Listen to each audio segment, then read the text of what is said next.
subscribers. Let me share them with you in case you guys have an opinion on your own. We went under 128, Elon Drexel, under 128, Elon Drexel. And then in the South Conference semifinal, we also took Radford plus the 10, Radford plus the 10. That was not released as a subscriber play, but we did go under 171 and a half and 171 in Kentucky, Missouri. Can someone give me the thumbs up that you are hearing this so we could keep on going? We got a lot to get to, a lot to cover today.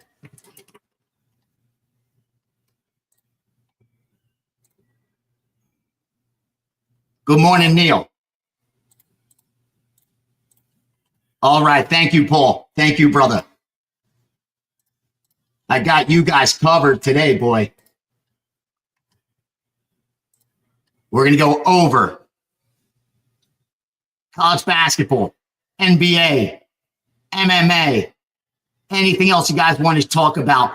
I also already shared. Thank you, Michael. Welcome to the party, brother. Ben, welcome to the party, my man. Going to have a good day. We're coming off a nice day yesterday. We swept our 4% in slap. Listen, I know it sounds nuts, but when I get good information, I'm going to hit it. I'm going to move it. I'm going to give it to you guys. I did it when I had really good information on that Thomas kid. What did we get down at? Let me look at that because that was absolutely amazing. What a great bet. You can't get better than that. We laid minus 150, and the truth is I got down minus 145. When I gave it to my subscribers at minus 150 as a 4% play, bro, I was driving down to Fontainebleau yesterday. I looked up on my phone. It was like minus 260. If he would have lost, I'd have been so pissed because that's the perfect definition of what a great bet is. And sometimes how you can place a great bet and lose, like we did back on Tatiana Suarez. And we got in at even money. She gets up to 160. It loses. That's a bad pick, good bet, if you know what I mean. And then the Paige Van Zandt. You know the story. We don't need to go back. We don't need to go backwards. But she's going to get public money, number one. And number two, as long as she doesn't get knocked out, we should do fine. And if anybody watches The Gambler's Perspective, which is a podcast I have for UFC on UFC Fight Pass, highly recommend it. We've had some of the best guests you can imagine. We've had odds makers. I had a professional bettor on that was the most profitable, is still today, the most profitable sports bettor circa since it opened. He didn't have nothing to promote, no Twitter, no Instagram, no TikTok, none of that shit. But he shared a lot of valuable information. And real quickly, the reason I bring that up is I had the guy on this week that creates the lines for slap. My man that came on creates the lines for slap. Shared some really good information on his segment, and we were able to narrow it down. Hold on. See, in case it's stuff coming in.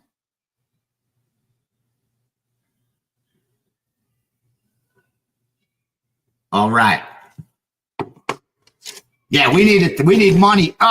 Saya, brother, listen to me carefully. Sports betting is not for making a score immediately. You're putting yourself in a really bad position. Now, the hold is low, so it's better than going and putting it on roulette or putting it in a slot machine or on craps or on a video poker. But it's not a quick get-rich-quick scheme. That much I can tell you because I tried it that way. And I had the best information you could imagine. I don't need to tell you about my history. It's well documented and well known. I was a mover on the Las Vegas Strip for the most profitable betting syndicates at a time when they had more information than the sports books. They were using tech that the sports books didn't even use. And I had that info in my fingertips.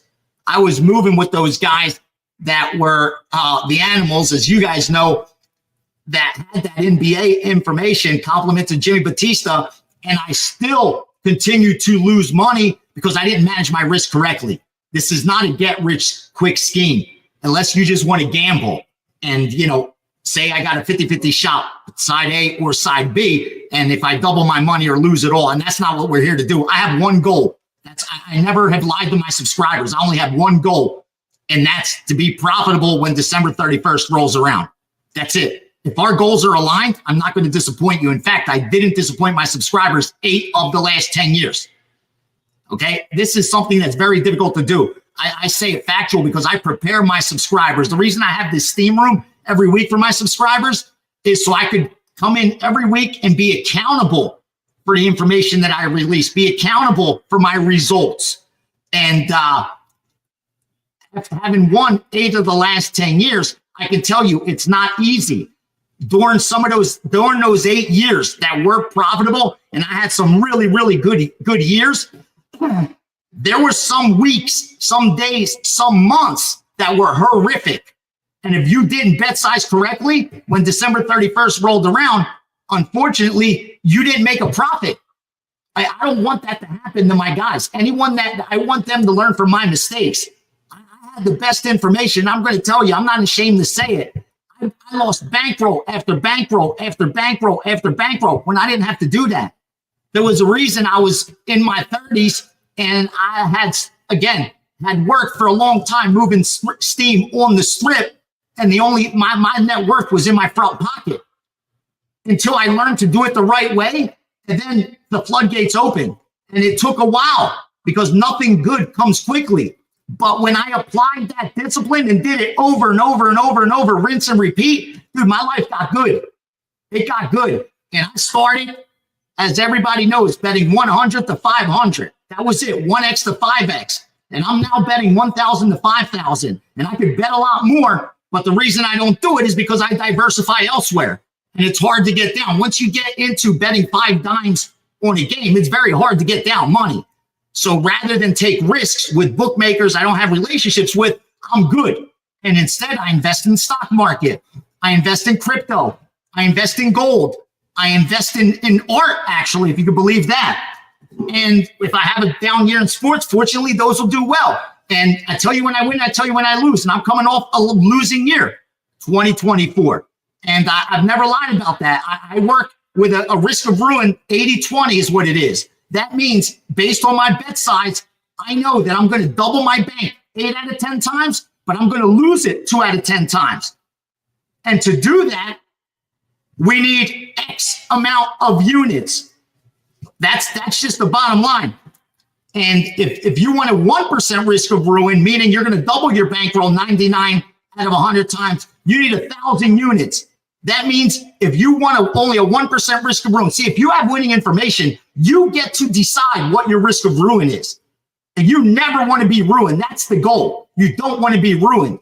So if you want a 99% risk of ruin, if you have access to winning information and you apply it correctly and want a 1% risk of ruin where you're going to double your bankroll 99 out of 100 times, you need 1,000 units. You know what that means? If you're betting $10 a unit, you need $10,000. Now you tell me how many people out there with a $10,000 bankroll are betting $10 a unit? None, right? Instead, they're on social media showing you fucking Lamborghinis and all that bullshit, fake this, fake that, and telling you just bet my shit, you'll be rich. It's bullshit. It's a lie. Dude, it's fact. I had one of the most biggest sports books. I had Dave Mason from Bet Online on my podcast, on the UFC podcast. And I asked him a question. I said, Dave, now that sports betting is front and center, now that everybody's talking about it, because there was a time when I was doing it, the NFL, NBA, Major League Baseball, they never even talked about it. You couldn't even, instead they had commercials, don't bet. Now they have commercials from DraftKings. So to make a long story short, I asked that gentleman who runs one of the biggest sports books on the planet, is it still true that only 1% of bettors have positive lifetime earnings, meaning out of all the accounts you guys have, only 1% of them is profit? He said, no. Gianni, that's changed. That's changed. Actually, now that everybody's doing it, it's 0.5%.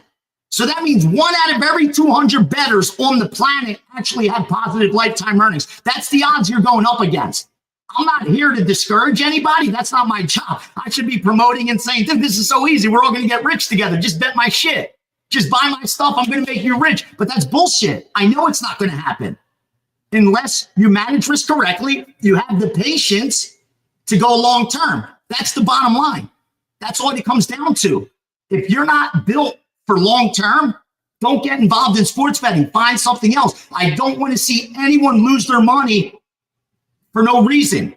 Dude, there's so many charities out there that fucking need it. Your families need it. Like there's starving people out there. Give it to them.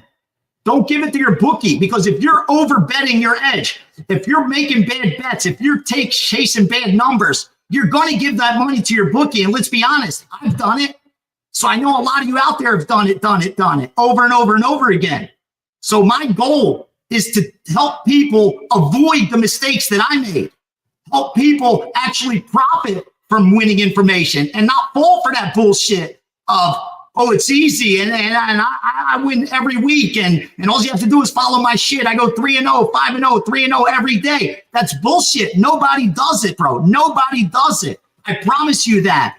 I have the privilege of having worked with the sharpest groups on the planet for a very long time, because I get down for them. That's my job. I bet for them. I get accounts for them.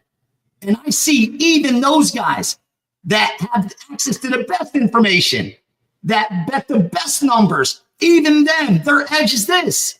But if they keep flipping that edge over, you make a ton of money. And for me, it didn't click until I became an advantage blackjack player. When I became an advantage blackjack player, I was able to see the long term in real time. See, when I play one-on-one with a fast dealer, I can get 150 hands an hour. In 4 hours, I'm making 600 bets. Okay, that's just in 4 hours, 600 bets. In 5 days, only 5 days of 4 hours each, I'm making 3,000 bets. In 1 month, I'm making 12,000 bets. We know how long it takes to make 12,000 bets in sports betting. It's going to take years to do that. But I was able to see with pound cards, because we had only about a 1.5% edge, that as long as I bet size the right size based on my edge, every hand, and as long as I made the right move, because there's a right move in blackjack, you only have 4 choices: hit, stand, split, and double down. That's it, A, B, C, or D. As long as I hit A, B, C, or D correctly and bet size correctly every single time out, there was nothing the casino could do but pay me or throw me out. Because if I see enough hands, I'm going to beat them. That's why I'm doing this blackjack course, because I've been thrown out of enough casinos, been backed off from enough blackjack tables that they piss me off. And I want to teach everyone out there that wants to learn how to do this. If you could add, subtract, multiply, and divide, I'm going to teach you what cost me. But I learned all my other people. I learned with a group. But to make a long story short, I also took one of those courses. I paid $5,000 to take an advantage blackjack course. Okay, I'm going to teach that to my subscribers. The ones that are with me for a year, you're getting it for free. I already had the first class starts March 18th. Tuesday, March 18th is the first class of blackjack. If you're going to be in it, if you have a yearly subscription, you're getting it for free. I urge you to already start practicing perfect basic strategy. Just Google perfect basic strategy for 2-deck, perfect basic strategy for 6-deck. Print out that card, start studying it. So you come to the first class already prepared. So you come in already prepared to make some money, because I will teach you in that course how to be the favorite against the casino every time. I'm going to teach you how to bet size. I'm going to teach you which games to play, because not all of them are fair. There's certain tables you're going to be looking for. And I'm going to teach you advantage blackjack, how to count cards, and how to deviate from basic strategy. I'm going to teach you all of that.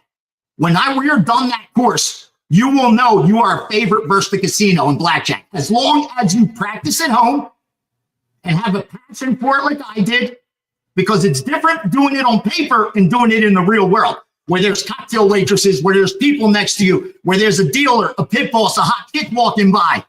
Those are all distractions that you're going to have to learn to deal with. I'm going to teach you that. I promise you that. I will teach you that. And I'm going to teach you for my mistakes how to avoid getting tossed out as well. Because I made a lot of mistakes that got me kicked out, and I could help you avoid those so you have longevity. That's the key. And I will do that. And more, like I said, anyone that comes to Vegas and took my course, I will meet you at the casino of your choice, and I will stand behind you for an hour or two, watch you play, take you to lunch or dinner, and go over your play. I will critique it, tell you where I think you need to improve, tell you where you're playing perfect. So the blackjack course, if you want to get involved, We start in 2 weeks. I don't know. Like I said, we're doing it on this platform. It will be limited. This isn't to make you rush out and get it. It's just I can't teach 200 people. There's no fucking way, because not everybody's going to be able to keep up, and I'm not going to keep having to have other people wait. This is the first time we're doing it. I'm taking a limited number of guys and girls. Already a couple girls signed up. Love you, ladies. You're even better. You're even better because they don't think that women are card counters.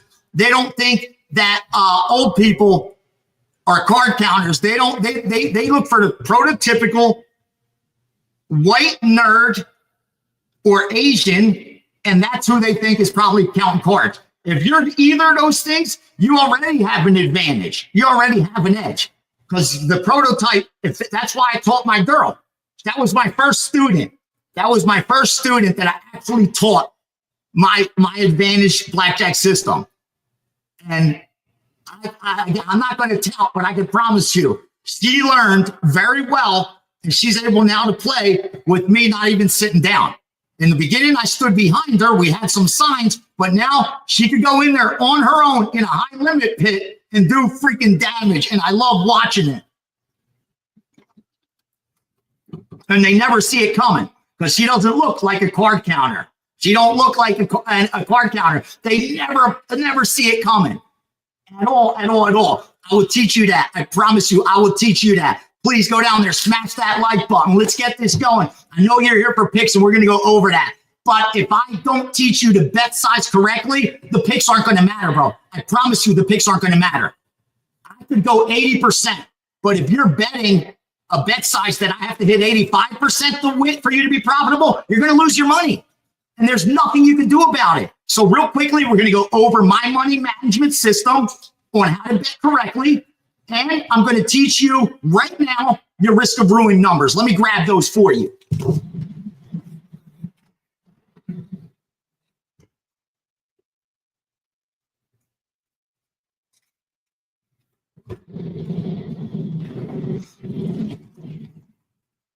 This is the card everybody's going to walk away with when they're done the blackjack course. This card, it's from Red Rock Casino. It's the pad at the Red Rock Rooms. I went and laminated it at Kinko's. I've had this with me for over a decade. This is the holy grail on beating blackjack, on being the favorite in the casino. And when you're done that course, you're going to have this exact copy. I've never sold it. I've never given it to nobody. I've never showed it to anybody, really. You're going to get it. You're going to get it. I can't wait to have an army of people going out there. And if you get efficient enough and you prove it to me that you can fucking win, I'll bankroll it. I'll bankroll a team. I give you my word on that. I will bankroll a team of killers if you're not funded, so we could do some damage. So real quickly, here's what we're going to do. I told you I work with an 80-20 risk of ruin. I know I'm going to double my bankroll 8 out of 10 times. I know I'm going to lose it. I'm going to lose it 2 out of 10 times. Okay? Over the last 10 years, my documented results have me winning 8 years and losing 2. Last year was only the second losing year. After the first losing year, we had we broke the record at units 1. Number 1 at Wager Talk, did a bunch of damage. So I feel very confident 2025 is going to be a very, very good year, especially with the new baseball group. That was my old baseball group that I hooked up with. But here's what I need to have an 80-20 risk of ruin. I need 40 units. I need 40 units. So if I'm betting $25 a unit, I need $10,000. That's correct. I bet size between 1x and 5x. 1x my weakest bet, 5x my max bet. And I have very little 5% plays. In fact, in college basketball this year, I've had one. It was like last week or 2 weeks ago, but I've only had one. I'm not selective with them. My average is usually about 3%, but it's not a 3%. So let me explain. I don't want to confuse anyone that's new. At Wager Talk, here's how we rate our bets. We rate them 1%, 2%, 3%, 4%, 5%. Those are ratings. They're not bet recommendations. Because if you're betting 3% of your bankroll, 4% of your bankroll, 5% of your bankroll, you're going broke. Nobody has that kind of edge in sports betting. I don't care who they are. You may have it on one particular bet, but you cannot sustain that over and over and over again. It's impossible. So if you bet size like that, you are going broke. The only question is how long it's going to take. but you're become a mathematical certainty. Again, this isn't my opinion. I will tell you when it's opinion. I will tell you when it's fact. And this is fact. If you're betting 3, 4, 5% of your bankroll, meaning if you have $100, $1,000 more importantly, and you're betting $30, $40, $50 a bet, you're going broke. It's just a matter of time of when that's going to happen, unfortunately. And who's doing that? Most people with $1,000 bankroll, they're betting 100 a game, 200 a game, 50 this, $50 parlays. Let's be real, because I was there. I did it. And if you have $1,000 bankroll and you're betting 100 a game, you're going broke. There's nothing that's going to stop that from happening. It's just a matter of time, how long it's going to take. Because you can get hot in the beginning, you can get hot a little later. But after enough bets, I promise you, you will go broke betting 10% of your bankroll. Nobody could outrun that. Now, my 80-20 worked out perfectly. How? I won 8 years, I lost 2. Last year, I lost the bankroll. That happened. Lucky for me, I won in 2020. I won in 2021. I won in 2022. I won in 2023. That money doesn't disappear. I know anyone that's with me in 2024 wasn't happy, but I can't decide when someone decides to join me. That's not my choice. The only thing I can do is tell you this is my goal, to be profitable when December 31st rolls around. If our goals are aligned, I'm not going to disappoint you. I didn't disappoint 8 out of 10 years, okay? I work with an 80-20. Now, if you want to work with a 10% risk of ruin, let's say you don't have a risk tolerance like I do, and you want to bet, say, 8, 90, 10. I want to double my bank 9 out of 10 times. How much do I have to, what do I have to bet, Ace? You need 500 units. That's correct. So if you're betting $100 a unit, you need 50 grand, $50,000 to bet 100 a unit. And here's how we do it. 1x to 5x. Remember, smallest bet 100, 200, 300, 400, 500. The rating system at Wager Talk, which is 1%, 2%, 3%, 4%, 5% that we put with our plays, that's just a rating. That's not a recommendation. Again, I can't stress that enough. I'm not repeating myself like Jimmy Two-Time by accident, okay? I'm telling you this so it sinks in. This is muscle memory. There's a reason when you watch MMA fighters, they practice the same kick, the same punch 1,000 times. It needs to become muscle memory. You can't think about it. So you determine what my risk of ruin is. If you want a 10% risk of ruin, then you already know what your bet sizing. Your job's done. That doesn't change until you double your bank or at least increase by 50% or decrease by 50%. You don't adjust. You don't look at what I'm up for the week, what I'm up for the day, what I'm up for the month, and now I change it. No, you determine your bet size. You get that out of the way because that's one of those demons that cost us money. Remember, every day we got to brush off the same demons. We can't overbet. We can't bet bad numbers. We can't chase. We can't put in fun bets, parlay for fun, that kind of nonsense, because we know what our edge is. We know what it is. There's a reason casinos continue to promote same-game parlays. And we know why. We know why. Because numbers don't lie. They're publicly traded companies, and they show us the numbers. They make about 5, 6, 7% on straight bets. They make 40%, 50% on parlays. So, of course, they're going to promote parlays. That means out of every $100 you bet on a parlay, they expect to make $40. Yeah, at least 25, 30, 40. That's fact. Again, that's not opinion. If you're straight betting and you don't have an edge, then they expect to make about $5 on every 100. So here's the difference. On a straight bet, even if you're a losing bettor, they only expect to make $5 out of every 100 bet. If you're a losing bettor and you're parlaying, they expect to make 40 out of every 100. 25, 30, 40, depending on what kind of odds they pay on the parlay. So that's why they push parlays. There's a reason they're paying guys like me to promote same-game parlays. I won't do it. They can keep their money. I'm not gonna urge somebody to do stupid shit, like without telling them this is what you're going up against. And obviously they wouldn't want me saying that, so I don't work with those. That's it. That's not my job. So finally, if you want a 1% risk of ruin, I'll say it again. You need 1,000 units. Now, you say, Gianni, okay, I'm a gambler, bro. I'm a gambler. I'll work with a 40% risk of ruin, bro, where I double my bankroll 6 out of 10 times. I lose it 4 out of 10 times. I'm comfortable with that risk. I'm a crypto trader, let's say. You say, I'm so good with volatility. Give me 60-40. How much do I need? You still need 200 units. You still need $20,000 to bet 100 to 500 per game. Yeah, 20 dimes, and you're still going to go broke 4 out of 10. With $20,000 bankroll, that's with an edge. Meaning you won money over your last 1,000 or 2,000 bets, so that makes you a favorite to do it again over your next 1,000 or 2,000 bets. You've proven to yourself you're a plus EV guy. You have a big enough sample size. You work with 200 units, you're going broke 4 out of 10 times. That's crazy, but that's the math. No one could outrun the math. I'm sorry, my friend. I wish I could tell you it differently. And believe me, everybody, I know I'm old school. Yeah, I've been doing this really long. So all that stuff that they're doing all on social media, I get it. That's how they make their money today. God bless them. I'm not out to knock anybody. I'm not calling anybody out. How you make your living is your own business. Well, how you look at yourself in the mirror and sleep comfortable, that's your business.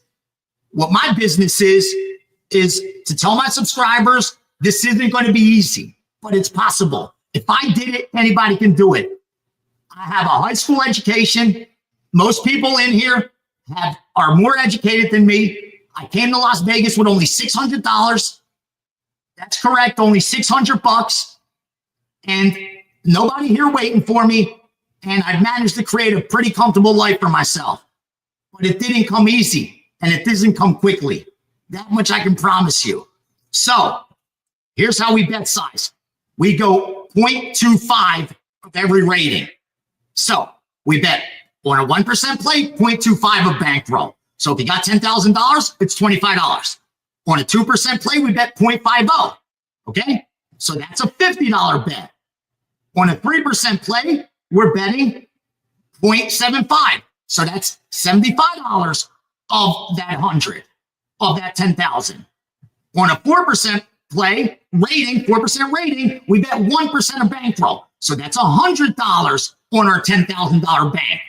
And on a 5% play, which is a rarity, 5% rating, we bet 1.25. So that means with a $10,000 starting bankroll, my subscribers will never bet more than 125 on a dog or to win 125 on a favorite. That's it. If they do that, they will be able to survive any cold streak. And more importantly, they'll be there to profit when the dust settles. You're not going to lose sleep. You're not going to have stress. You already know what you're betting. You do that. If you can do that, you'll make some money, brother. You will make some money. This is the truth. This is the shit that they don't want to talk about. Everybody talks about picks, and they could tell you the whole team on a team like Fordham in college basketball. They could tell you the whole starting five. They could tell you the bench. They could tell you the head coach, the assistant. They could tell you everything about them. That's not going to help you. That's not going to help you. What's going to help you is, do I have access to winning information, or am I a plus EV better myself, and am I bet sizing correctly? That's it. That's it. All the rest is nonsense. It's all fluff, like we say. Because again, most analysis is just supporting your bet.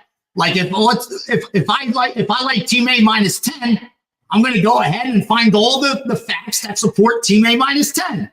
If I want Team B plus 10, I'll go and look at all the supporting facts to support Team B plus 10.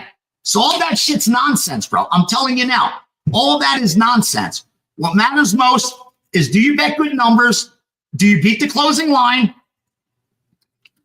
And do you bet size correctly? That's it. That's it. So 0.25, 0.50, 0.75, 1%, and 1.25. That's it. You got $1,000 bankroll. You're betting $2.50, $5, $7.50, $10, and $12.50. That's correct. With $1,000 bankroll, you're never betting more than $12.50. That's with an 80-20. You will double it 8 out of 10 times. You will lose it 2 out of 10 times. I get it. You're like, wait, at an average bet ace of $10, it's going to take me a while to double my bankroll. It should take you a while. How do you double your bankroll? How quickly on the stock market? If you're making me 20% a year, bro, I'm letting you babysit my kids. You're the best dude in the world if you could get me 20% a year. Live in the real world where nobody's doubling up their money in 3 months. No one's tripling up their money in 6 months, 12 months. That's not happening unless you take outlandish risks. And why would you want to do that? Why would you want to do that? So welcome, Mike, man. Thank you, brother. Thank you so much. Thank you. Matthew, love you, bro. Love you too. Much love. Eric, all you guys. Swaggy, Love you, bro.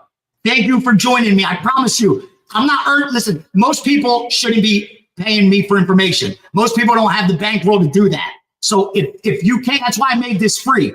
I want you to do this for yourself. Don't do it for me. Try it for yourself. Let's say you only have a $500 bankroll. Then you can't really break it down like that. I tell you, if you have a $500 bankroll, here's what you should be doing. Betting $5 a play. Prove to yourself you could win. Do it for 3 months. Do it for 6 months. If you're going to be betting next year, 2 years from now, 5 years from now, what's it matter? Give me 3 months. Give me 6 months. Do that. Do that. Bet $5 per play. And on your strongest, I'm talking once a month, make that a $10 bet. You have to absolutely have so much conviction. But those should be maybe 15 a year, 20 a year. Otherwise, stick to $5 bets. Because if you can't make money with $500, I promise you can't make it with 500,000. That's the lesson I learned. I kept saying, when I get a bankroll, I'm going to do it right. Once I get 20 grand, I'm going to do it right. So I was telling myself when I was at the strip, oh, right now, yeah, okay, I'm betting $300 and I only have 5 grand. But once I get it to 25, once I get it to 30, I'm going to do it the right way. The fuck I did. Of course I did it. Nobody does it. Because if you're making mistakes with a $500 bankroll, you're going to make those same mistakes with a $500,000 bankroll. So don't even waste your money. Don't even do it. Save yourself the time. Save yourself the time. And the frustration and all that bullshit. I don't want the books taking your money. I don't want the books. They have enough money. They don't need ours. So make it Clemenza. Great name. Great name. Make it as hard for them as possible. Remember, we pay admission for every bet. We got to lay 11 to 10. Okay? Every bet we play, it's like going into a club. You got to pay admission. So get your money's worth. Get your money's worth by making sure you stay selective. Don't worry, we're going to go through all the college basketball. I'm looking as it comes. We already got the 12 o'clock noon games out of the way. I'm looking at 12:30. I have nothing on my sheet. If someone wants an opinion, just let me know. If you're watching last call, I even gave out a basketball game in freaking Bulgaria. Listen, if I got information, I'm going to use it. I don't give a shit what sport it is. My goal isn't I don't watch the stuff. So what do I care? I'm not watching it. So why do I care what game I'm betting? I just want to win a bet. I use this as an investment vehicle. That's what I use the sports betting for. And I realized you can make a ton of money if you're in that 0.5%. So, Swaggy, welcome to the party, my boy. Welcome to the party. All right, let's get into some college basketball. We'll talk MMA. And don't forget, I have that promo for Odds Logic. Dude, go try it for free. Go on my page at Wager Talk. And it's free. Just check it out for a week and see what a real odds service looks like, what a line service looks like. We're getting injury information in the NBA. Like I told my subscribers a couple of weeks ago or months ago that I've been able to make middles by just getting that service and getting the information. Like knowing these guys ain't playing, boom, you know where the line's going to go. Get out ahead of it. And that has been priceless for me. So go to wagerstalk.com, check out Greek underscore gambler. That's on Twitter. Greek underscore gambler on Twitter. Greek underscore gambler on Instagram. Greek underscore gambler 7 on TikTok. Welcome, John Lim from the Philippines, brother. Welcome, my man. Welcome. Okay, Theo, you have a $5,000 bankroll. So am I saying you should be betting $10 per game? With a $5,000 bankroll, what do you want your risk of ruin to be? That's the goal. That's the key. That's what you have to decide. If you want your risk of ruin to be 1%, then you need to be betting based on 1,000 units. Got to be betting $5 on your weakest bet and no more than $25 on your best bet. In fact, you should be averaging your bet. Your average bet size should be about 15 to 20 bucks. That's it at the most. That's what 5,000. That's if you want a 1% risk of ruin. Now, if you're doing it like me, 20% risk of ruin, where I'm going to double it 80%, then with $5,000, let's say we do it 4,000, keep that 1,000 to the side because you only need 400 units to do that, okay? and you're betting $10. That's it. You're betting $10, 20, 30, 40, 50, and you're done. That's it. Never more than that. Never more than $50. And your average bet should be between 30 and 40 bucks. If you do that with a $4,000 bankroll, you will double it 8 out of 10 times. I know they're going to be on gambling Twitter, gambling Instagram. They're going to say, oh, you ain't going to get paid doing that. How are you going to get paid? Dude, they're making money off you watching their shit and them promoting big games. If they were making their money actually sports betting, they would already know this. They wouldn't be betting $300 a game with $5,000 bankroll. Okay? There's not a single winning bettor, a professional, an actual wise guy that's betting like that. The 0.5% that's making money is betting the way I'm telling you. Even less. The groups that I work with, even less. They have a big enough bankroll where when you really look at the percentages, they're barely betting 0.5%, 0.25% on everything because they have a big enough bankroll. But it takes a while to get there. I tell you, I wish it was different, bro. I wish the facts were different, but they're just not. That's math. We can't outrun math. Like, we can't do it. Nobody can do it. I tried. I'm telling you, I tried every possible way. I'll be selective. I'm only going to do one game a day so I could bet a little bigger. I'm only going to bet one game a week so I could bet bigger. Dude, no, that's not going to happen. That's not how you do it.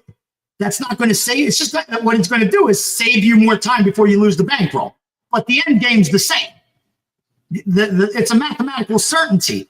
Just like if you have an edge and you bet size correctly, you become the mathematical certainty to turn a profit. Just like with Blackjack, I became the mathematical certainty to turn a profit. There's a reason I get tossed out of the casinos.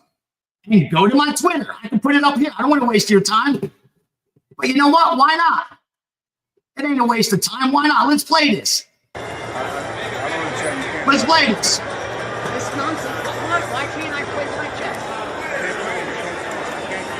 It's last week I come to bet sports. They tell me, oh, the limit's cut in half on MMA. And then now Blackjack, I'm just playing $100 a game. I have enough any bet.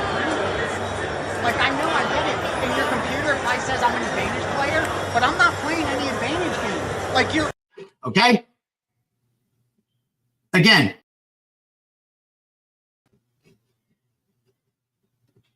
That's not the tell.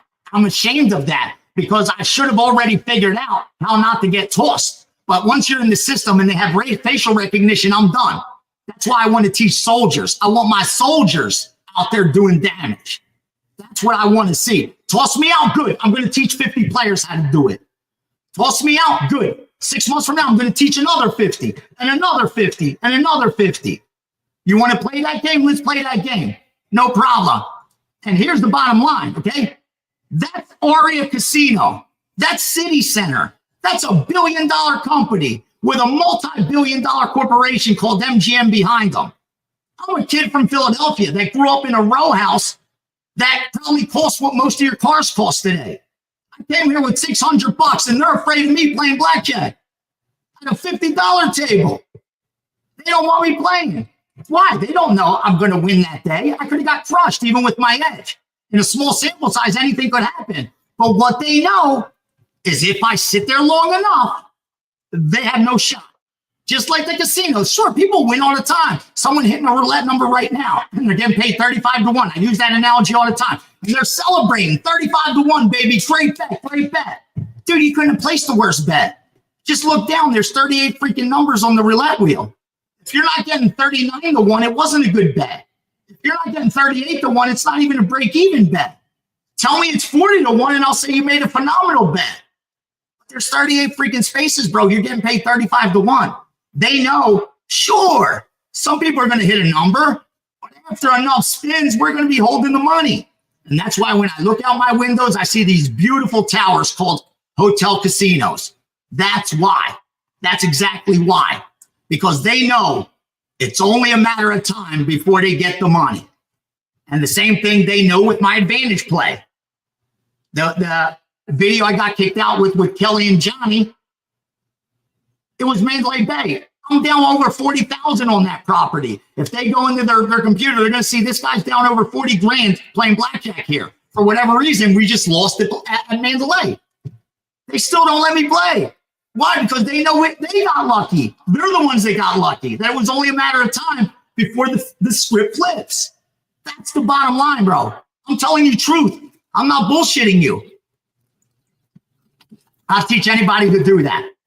As long as you have the passion and you could add, subtract, multiply, divide, 4 things, you're going to be blackjack. As long as you practice at home and you have the passion for it. That's all I need from you. You have that, I'll teach you how to crush it. Now, I know.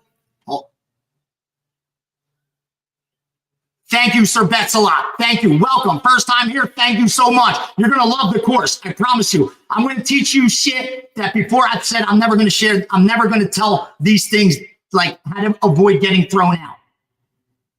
The magic sauce. I was never going to share that shit because, like I taught my girl, she's going to do this so she doesn't get tossed out. Now she's getting comps.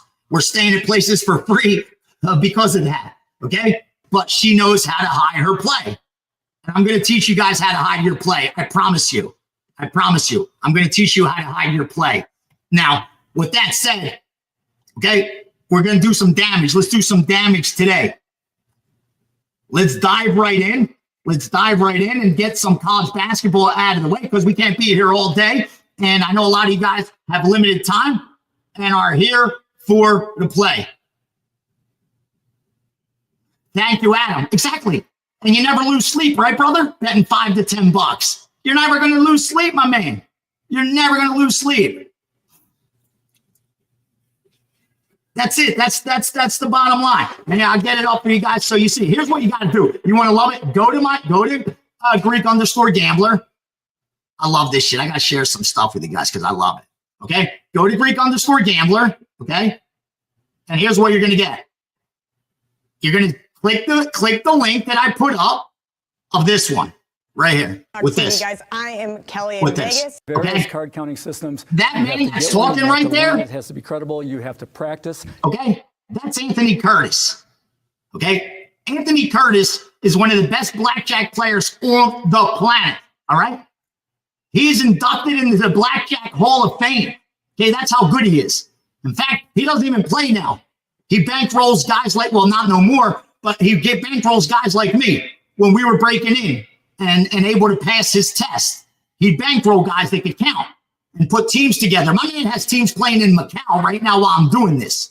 My man probably has 5 teams out there fucking up, roughing up tables. That's what he's got right now, okay?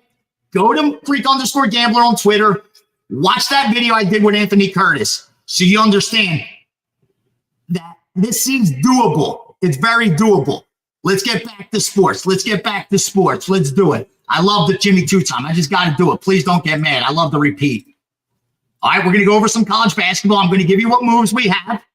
And then, yeah, don't you sleep well, Adam, like that? Don't you sleep so good, brother? Where you don't have to wake up and look at the score. You don't even look at scores, right? You don't have to look at your account because no day's going to make you or break you. No, thank you. Thank you, Paul. Looking younger, feeling better, bro. Feeling better. Got out of a terrible relationship that had me locked down. Awful. Now, finally, with the correct person, putting in the working out, doing those things that are positive. Got back to God again. Nothing is better than that. You know, I was an altar boy growing up, so I had that childhood faith. But life grinds you down, you know what I mean? And you start saying, oh, wait, I did this and God didn't strike me down, or I'm doing this. And you start to lose that faith. You start to forget, you know what I mean? And that's evil. That's the bad out there. Fortunately, met a person that brought me back to my roots.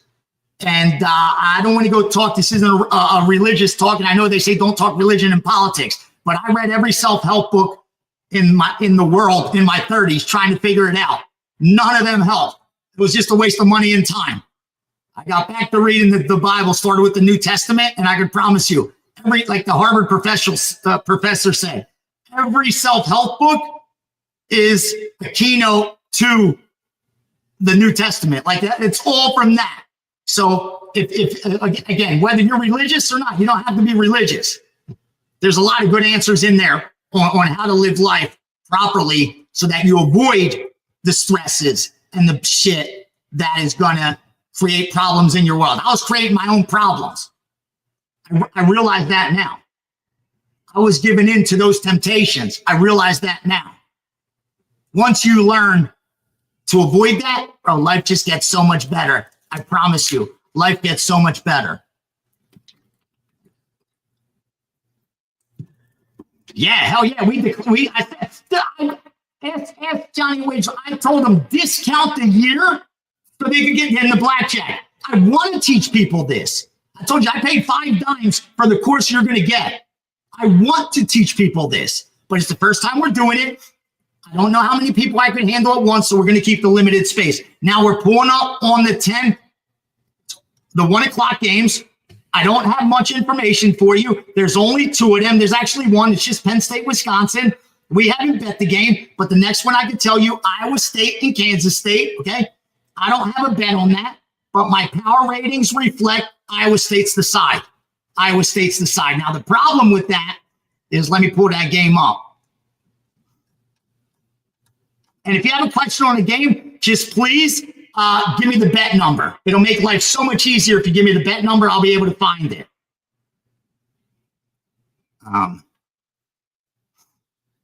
Okay. The reason I'm not taking Missouri is I'm going to respect the money that came in on Kansas State. And here's why. If you have the odds logic screen up, you get the free week. Just go to my link. Just go to my link at Greek_Gambler. What you'll see, and at the very least, go to the Wager Talk free odds screen. It's delayed by 5 minutes, but there's no better odds screen if you can't, afford a monthly subscription. Like if you're not betting in a way that you're going to be able to use it, then go get the 5-minute delay. At Wager Talk. And what you'll see is the first book that went to market opened it up at 7. Opened it up at 7. It got hit immediately down to 5. Got hit immediately down to 5. So that shows some respect on the Kansas State side. Since then, it's gone back up a little bit on the Mizzou. But based on my power ratings on a sheet that I got, if you guys watch Wager Talk today, you'll say that I've been trying to get this sheet for a long, long, long time. A friend of mine, one of the sharpest college basketball players on the planet, doesn't move markets because he doesn't bet that kind of money, but he makes his money year in and year out in college basketball, and he waits for tournament time. Okay, he's got another job. The guy's like a surgeon's assistant, so he makes good money. Really smart guy, really smart kid. Anyway, so he creates his own college basketball power ratings once he has enough data. Okay, it takes him almost the entire season. One of those math nerds. I love him. I wish I was that smart. And what he does is then he creates his own power ratings. And when the conference tournaments come through in March Madness, he takes out a bankroll, like an investment, like anything else, like whether it's gold or crypto or stock. And my man says, I'm going to invest in the college basketball betting market. And if I can make 8%, 10%, 12%, 15%, 20% over those 2 months, not only did I have fun, but I got a nice ROI on my money. Okay. He needed a favor from me. He wanted to take some girl to slap. Okay. He wanted to take some girl to slap. She loved slap for whatever reason. I guess it's catching on with people. Couldn't get good tickets a day or two before. A, they were so expensive. B, I don't even know if they had them. Okay. So he says, hey, I know you're hooked in with the UFC. They give you tickets for, on occasion, for the Apex, for T-Mobile. Can you do anything to get me tickets? I said, brother, I will have you 2 tickets in the first 3 rows if I could get your power ratings. He's like, bro, I don't share these with anybody. I love you. I give you my picks during March Madness, but I don't want to give the power ratings out. I don't want you handing them to anyone who's going to reverse engineer them and figure out what I'm doing.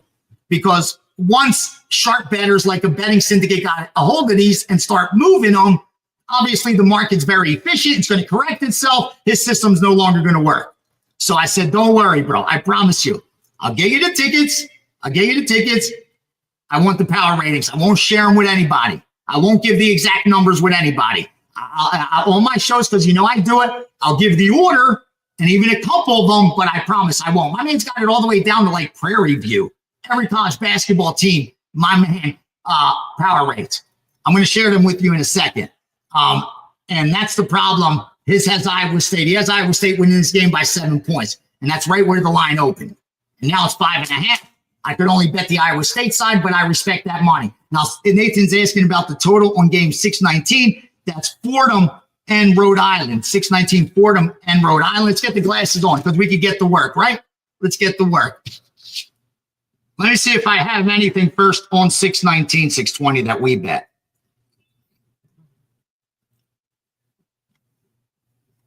All right. The guys I work with haven't betted, so let me look at it.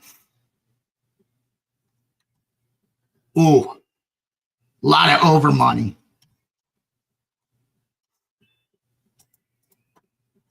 Fordham, Rhode Island. Oh, Matt. Let's see that first game they played. 154.5 flew over. Did they adjust it up from 154.5? They're up to 160. I don't like either. Your opinion's probably stronger than mine, brother. I don't have anything. Nothing's jumping out at me on that side at all. So your opinion, if you dug deep in the game, will be stronger than mine. No reason to use mine. I always tell you when I have the opinion. So I'm going to start getting into these college basketball games. We're going to go through the list that I have by order of time. And real quickly, let me give you some I gave out in the NBA. Let's get the NBA out of the way because it's only one game we focused on. And where did it go? Where did it go? You got to start wearing the glasses. Protect your eyes. All right. Was the Orlando side. Orlando. Game 5-11. Okay. Now, I gave out Orlando as a 3% play. Gave out Orlando 3% play at +5. At +5. Okay. Now, we also like the total in that game, in game 5-12. Okay. If you could get, it's 216.5. I want 217. If you got 217, it's worth a bet. Under 217. Now, you don't buy points. We'll never buy points in hoops. Okay. We only do it on certain numbers, never on totals. We're never going to do it on totals. Okay.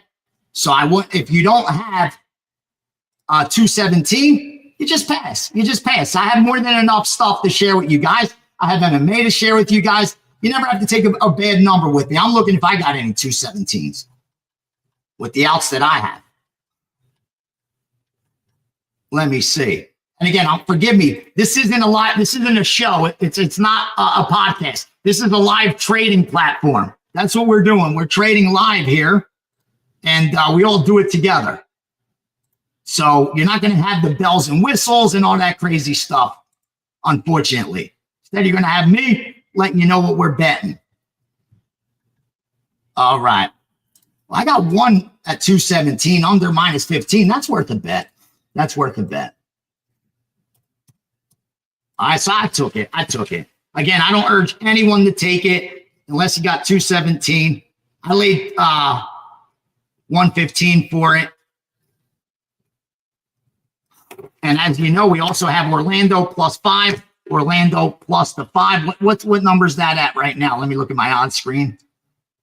Oh, that's down to 4. At 4.5, 5 is one of those numbers. If you could get it for -120, even 121, it's worth buying a half a point. Otherwise, just let it go. Let it go. My subscribers got it early at +5.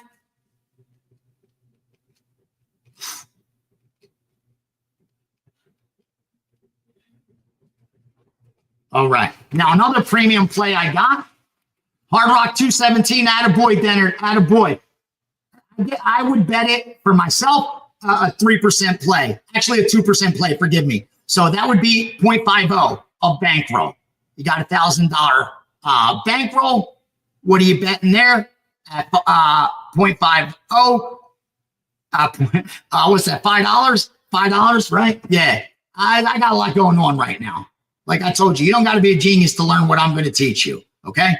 So if you got $1,000 bankroll times 0.50%, yeah, you're betting $5. That's it. Nothing wrong with that. That's it. That's it. That's what we're betting. Yeah, we move the lines every time we bet. I don't do it. My account does it because my account's labeled as, in some of them it's a bot. It's labeled as a bot, but in most they just circle it. They know that it's not me they're afraid of. It's the source behind me that they give respect to, and they know, okay, this guy's a mover or he's a runner, and he's getting down for a particular group. So when he bets, he beats the market, and when they see me bet into the account, they're going to move it. Because the goal is to beat the closing number. That's what we all talk about. And I know it doesn't make you feel good when you beat the number and you lose, but that's the job. Again, the closing number is the best reflection we have of true win probability, because that's when all the information's factored into the price. Let's think about a Sunday NFL game, okay? On Monday, we don't know the exact weather 6 days ahead. We don't know the injury report. We don't know who's being held back. We don't know those things. So the number's not as sharp early in the week. But by Sunday, we know what the weather is. We know any suspensions. We know any injuries. We know what the sharps are on. We know what the public's on.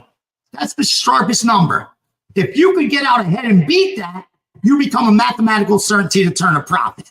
Now, if you're going to be betting tomorrow, next week, next month, next year, then you have to try to beat the closing number. That makes you a mathematical certainty to turn a profit. Now, if you're only betting today and you're only placing one bet, then the only thing that matters is picking a winner. It doesn't matter about beating the number. None of that shit matters. The only thing you got to do is pick the winner.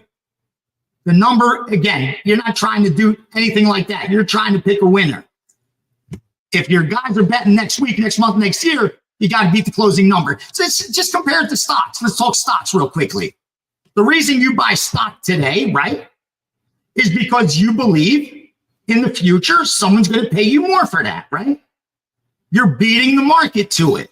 You believe that once all the information's calculated and they look at their revenue sheets, they look at their balance sheet, they look at their earnings ratio, as it goes on, you believe that someone's going to pay you more for it. Same with sports. You want to go under 217 because you believe later it's going to go to 216, 215 and a half. If you do that over and over and over again, your mathematical certainty to turn a profit, brother, there's nothing they could do. In fact, people think that sports books toss you out by how much you beat them for. Nothing could be further from the truth. Just like I told you, at Mandalay Bay, I've gotten thrown out and they won't let me play there. And it's not because I'm up on them. It's because they know long-term I'm going to beat them. Okay? It's the same thing with sports. If you're constantly beating the closing number in a small sample, you could be losing, but in a big enough sample, you can't lose. Nobody could beat the closing market long-term and lose money. That's not possible. So unless they bet size incorrectly. Unless they bet size incorrectly. Babe, I have to text her. It's a little loud. I'm going to have to get some bottles of water up here. I think this is going to be a long one. I went out last night. I don't go out late.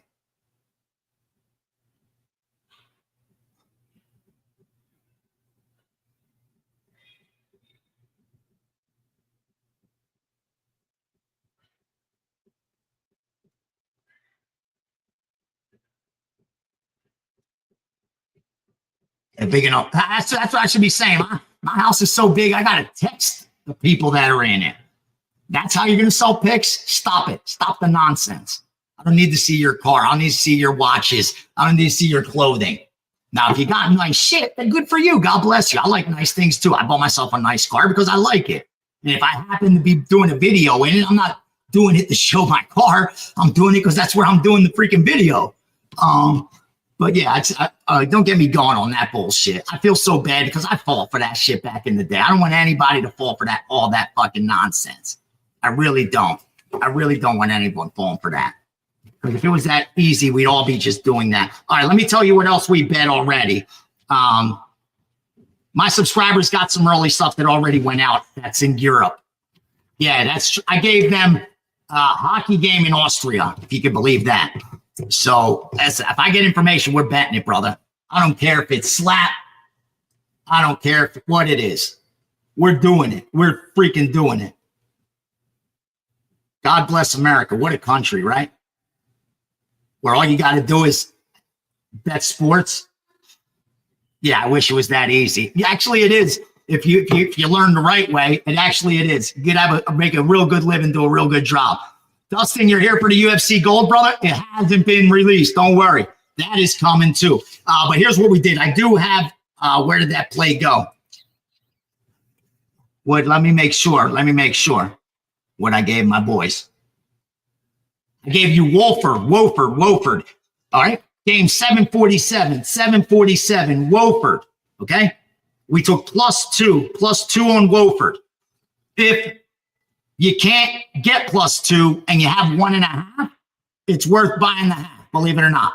Lay the 120 to get it up to +2.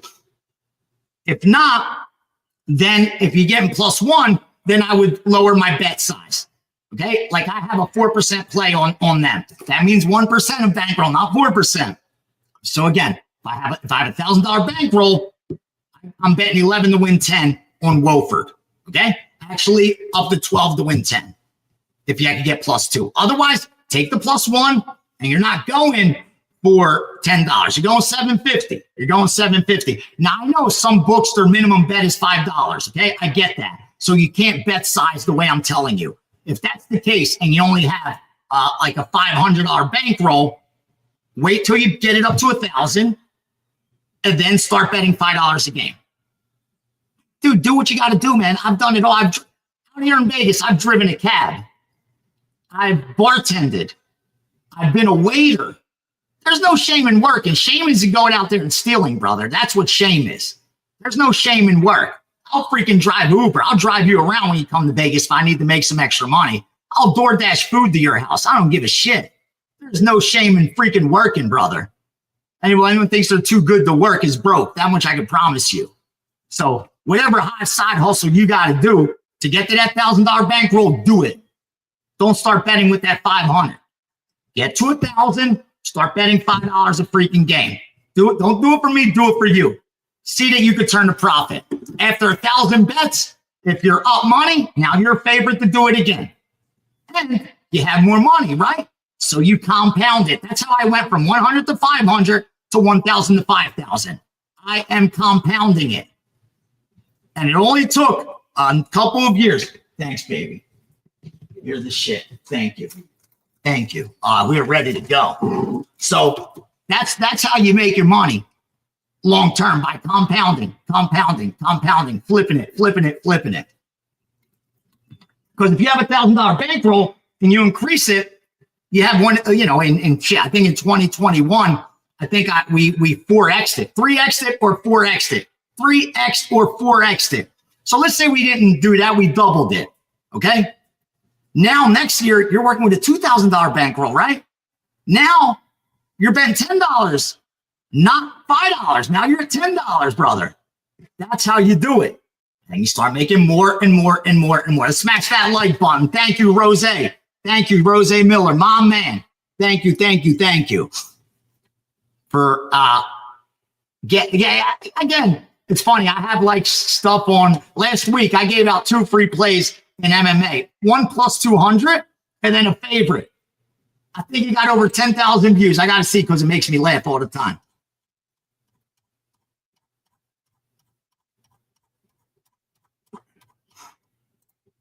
What's it up to? Okay, you got 10,600 views, 90 likes, 2 retweets, and one of them's probably Wager Talk.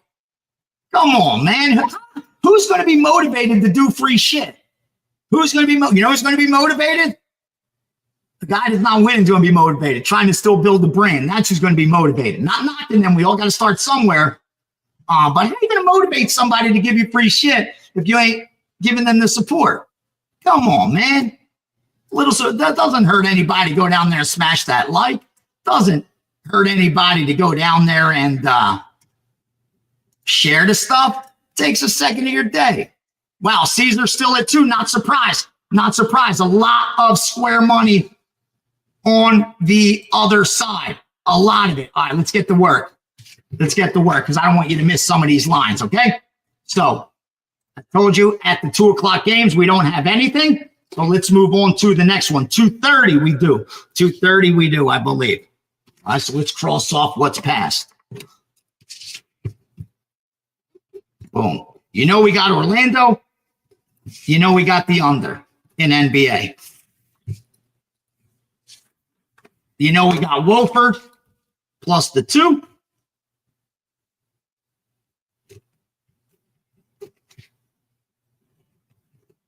And now on to the next one. Because here we got some plays coming up on these 11 o'clock games. In fact, we got a handful of them. So pull up your screen, get to the 11 o'clock games. Oh, how did I miss St. John's Marquette? That must have came in late. All right, they got 71 at halftime. What's the second half line? 71 and 79, 155. The guys bet over. Damn it, they bet over one. Shit, man, I missed it. I'm sorry, guys.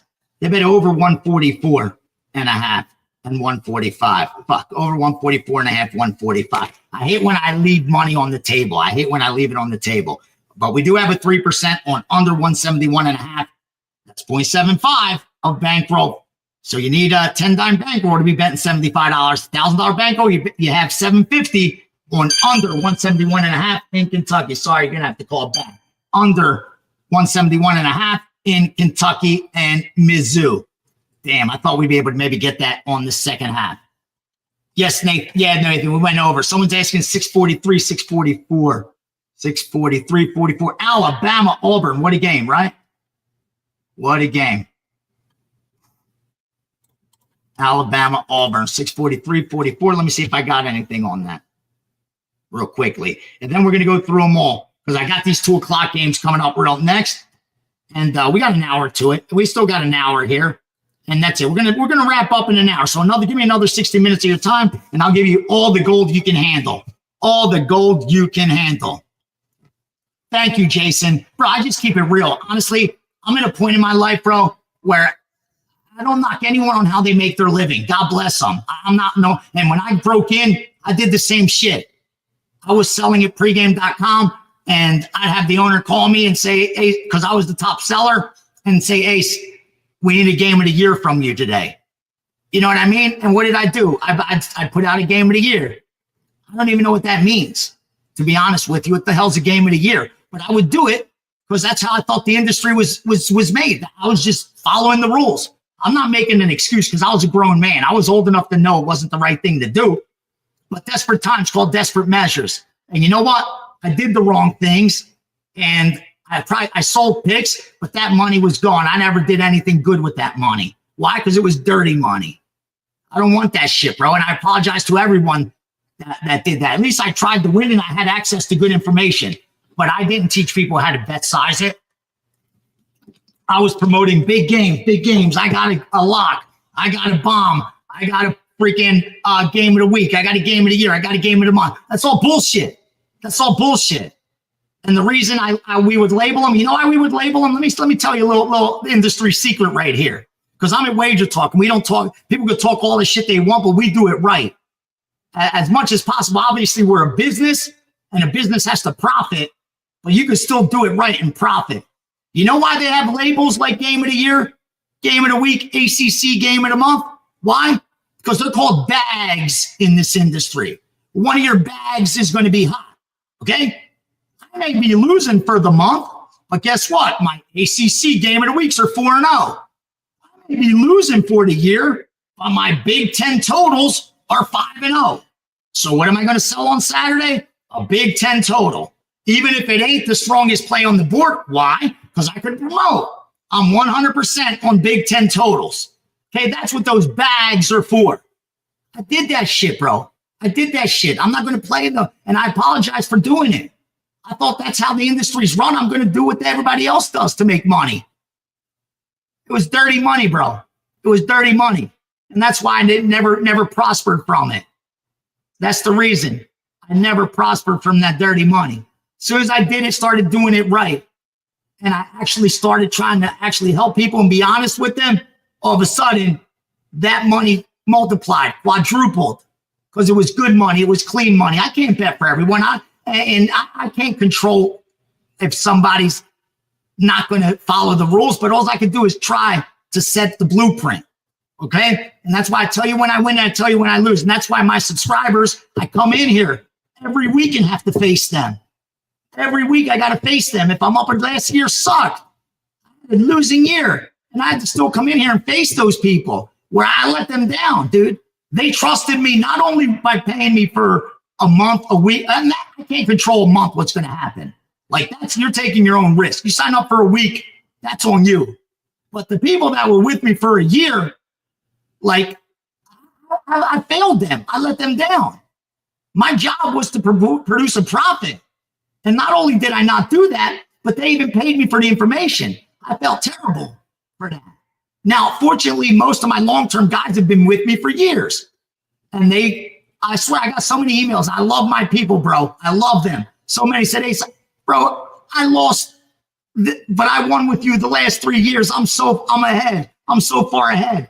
Don't sweat it. We're going to win in 2025. I got more than that than anything else.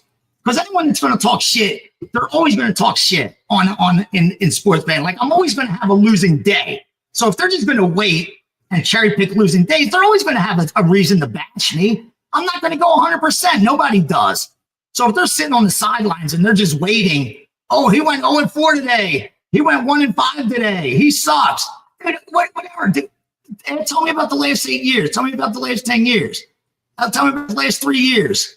Like, seriously, if you're gonna, like, nobody, again, if that's your goal, you're gonna find opportunities to bash it. I don't give a shit about them, but I do care about the guys that are with me long term, and I failed them because my job is to win for them.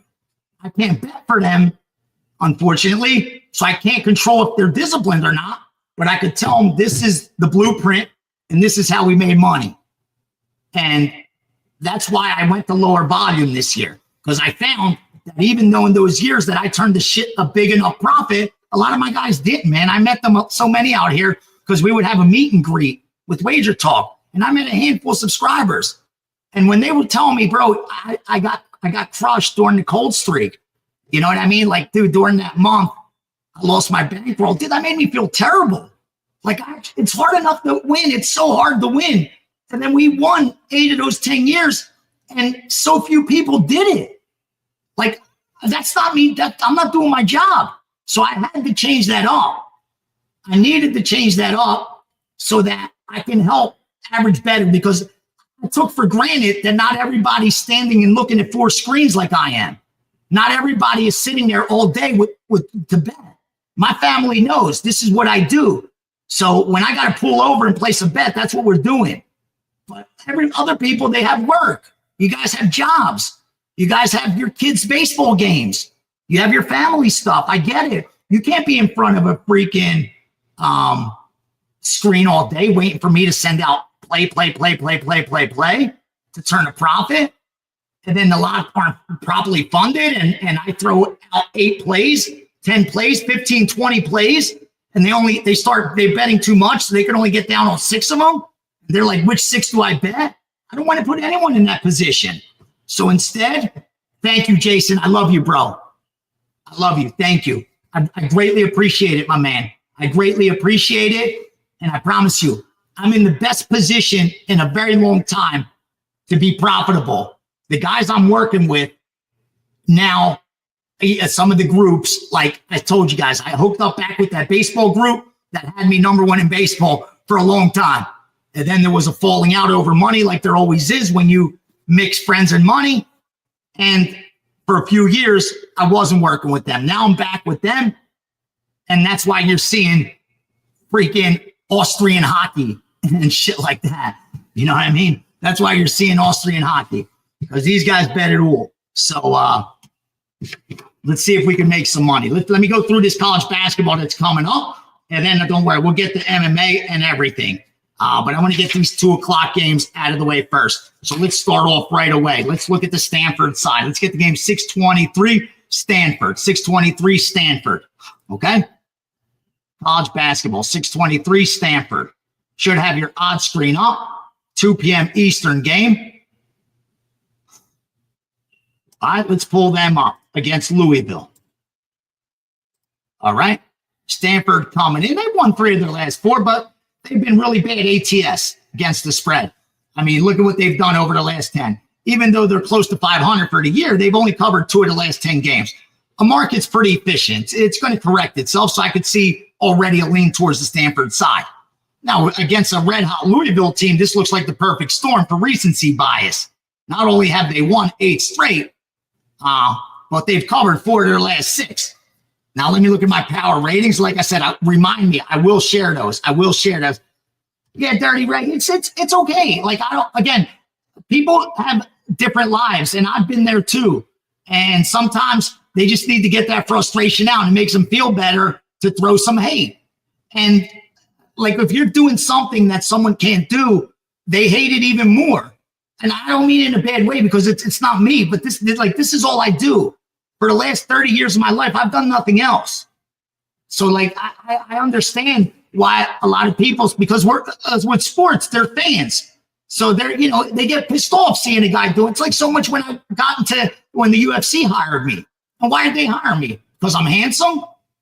Because I know MMA better than anyone else? Of course not. There were so many guys that knew mixed martial arts and the UFC better than I did.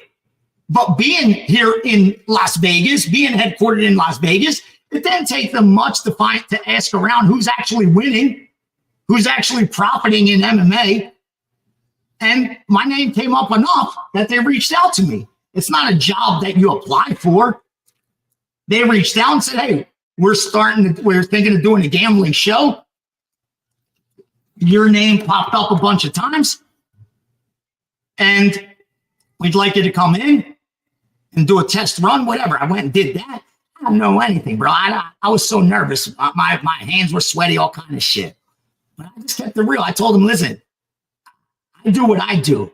If you want someone to come in and talk UFC, MMA history and talk X's and O's and all that, I'm not your guy. But what I do is I beat the number. I win money betting MMA. If you want a guy that's going to win money betting MMA, I'm going to do that. I can't promise you I'm going to win every show or even every season, but if we go long enough, I'm going to win. And here I am in my 7th season of UFC on the line. 7th season, okay? Through 6 of them, I won 5. Last year, it was the most profit ever made on that show. Okay, that's why they had me there. And still, people are still cherry picking. They're talking about the 2022 contender year. And I got crushed. I got destroyed. I would give out over 2.5 rounds, and 30 seconds into the fight, my guy would get knocked out. I'd give under 2.5 rounds, and it would go to a decision. I'd give the favorite minus 300, and he'd get knocked out in the first round. I'd give a dog, he'd get knocked. I just couldn't win. There's nothing I could do. Like, I was like, holy shit.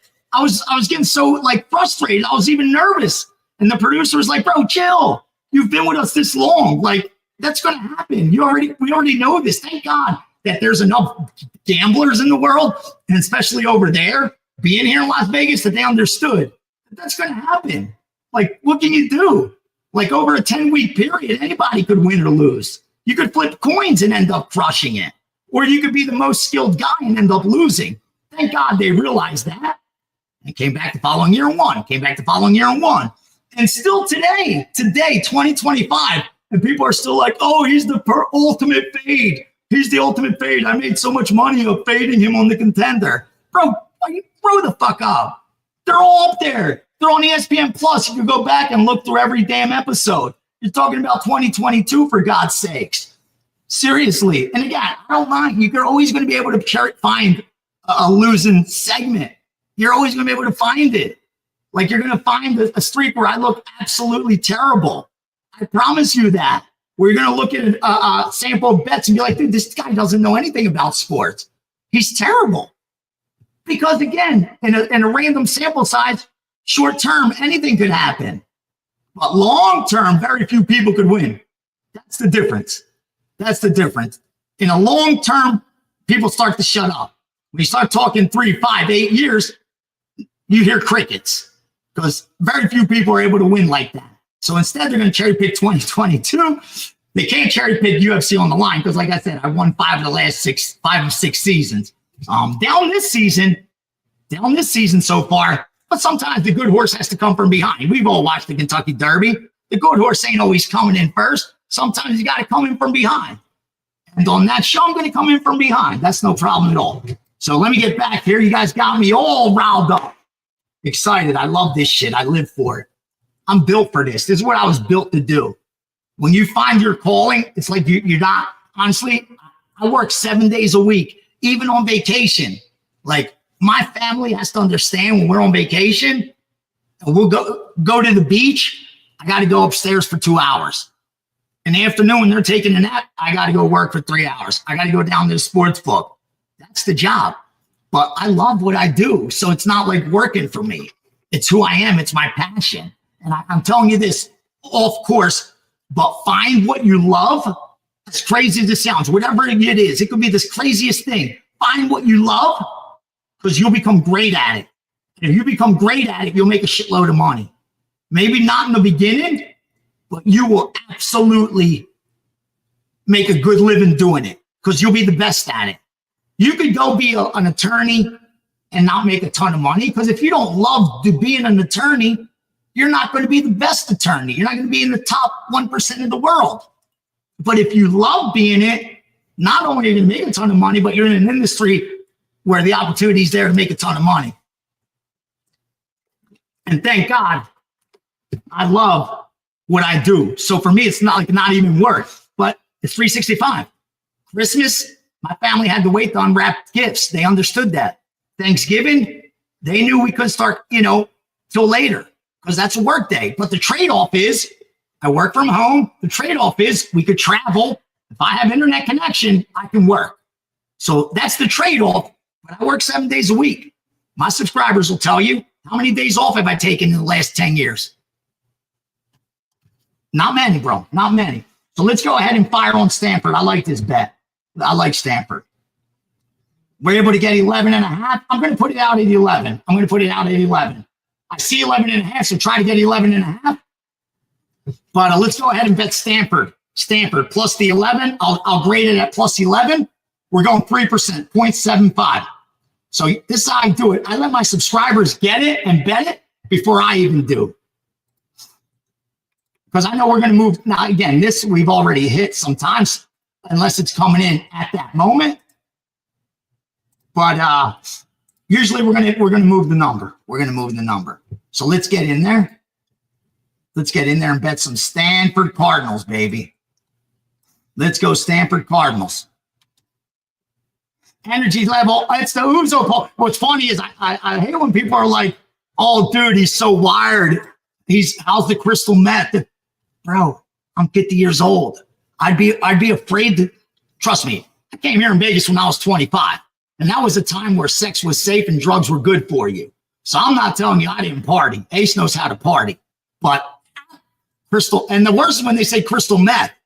Do I look like the kind of guy that cops his drugs in trailer parks? I wouldn't even know where to get it. Are you kidding me? At least have the decency to say he's coked up. I could see that. But freaking crystal meth? Like, are you kidding me? They're crazy. They're nuts. Believe me, I have a high energy level and a fast thyroid, as they tell me. I have to take, if I was me, I'd be taking downers to come down. I'd be afraid to do that now. Are you nuts? Now, back in the day, I dabbled. We all dabbled. Let's be honest. Not all. And I urge everyone not to. But I'm not going to lie, dude. I'm not ashamed to say my past faults. I begged God and Jesus to forgive my sins, because we're all sinners. And if you really have repentance, it's granted to you. Thank God it's given to you. And I do have repentance. I do feel disgusted and ashamed of things that I've done in my past. But if they say like I believe now, if you can't look at yourself 5 years ago, and 8 years ago, 10 years ago, and see some cringy shit, then you haven't evolved. You should be able to look at your past self. 11 and a half. Thank you, Ghost Dad. 11 and a half at the DraftKings. Yeah, there's 11 and a halves out there. That's for sure. That's for sure. So let's get that Stanford team in there. Like I said, right now we got Stanford. We got Wofford. We got Orlando. Let's get into business. Let's get to business. You guys are awesome today, man. Great crew. Great crew.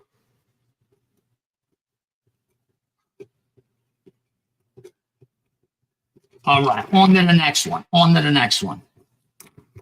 Let's pull up Siena Manhattan. Siena Manhattan. Let's go. Game 6:30. Game 6:30. Siena and Manhattan. Okay? We went under 150 and 149 and a half. Under 150, under 149 and a half. Let's look at that game. Now, here's what I do. So a lot of these that are new don't understand. I provide betting accounts for different groups, okay? Because I've worked with them long enough to know they're going to be profitable long-term, I take a percentage of the accounts. Before, I used to get a free roll, what's called a free roll, because no money comes out of your pocket. It was a free roll with the work off, so I would get a 10% free roll. That meant I won 10% of the profits. But if they lost, nothing comes out of my pocket, but I don't make money again until we overcome the deficit, okay? Now I have the bankroll where I take a percentage of the accounts. So I take up to 30, 40, 50% of the accounts, depending on how big they are. So all the stuff that I'm sharing, I have a piece of and I want them to win. But I don't release plays to my subscribers unless I have confidence in them and I think the number is still offering value, okay? Because we bet 30, 40 games a day some days. A handful of you guys have partnered up with me already and provided accounts, and you could testify the amount of plays that we bet. You know what I mean? And you could also testify that it sucks. Like I think we lost money last week, but the accounts won. But again, there's the randomness of that, where I narrowed down the 3, 4, 5 games. We bet 10 that day. The 5 I gave out go 2 and 3. The other 5 I didn't go out go 4 and 1. We turned the profit for the day. But unfortunately, we lost. In the long term, I trust that's going to balance out. That's why I don't, go too crazy over it. In fact, I had to vent to Gianni Detroit last week because I was so mad. I said, bro, I got to get this out. There's a part of me that's like, go back to heavy volume, Ace. Go back to giving 20 plays a day. You're winning, but you're having a losing day for subscribers. He's like, dude, you know the math. You knew that's going to happen. Think that what you know, you have an edge on all these plays, just keep doing the right thing and good things are going to happen. So sometimes even myself, I get tested every day. I promise you, I get tested every day. So let's get back to Siena. Where you at, Siena? 2 o'clock, Siena, and Manhattan. Let's pull them up.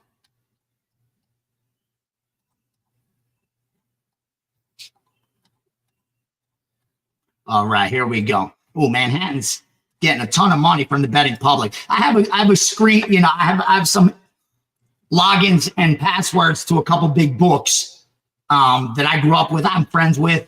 They let me peek into their back ends and see what's coming in. Oh, wow, Paul, your buddy was a runner from 99 to 2005 at Leroy. Dude, I love Leroy's. Leroy's was even at the Continental. You remember the Continental right on Paradise Road? I lived across the street from that at Paradise Bay Club. That was the best apartment built. When I came, I first lived on Sierra Vista. That's the ghetto of Las Vegas.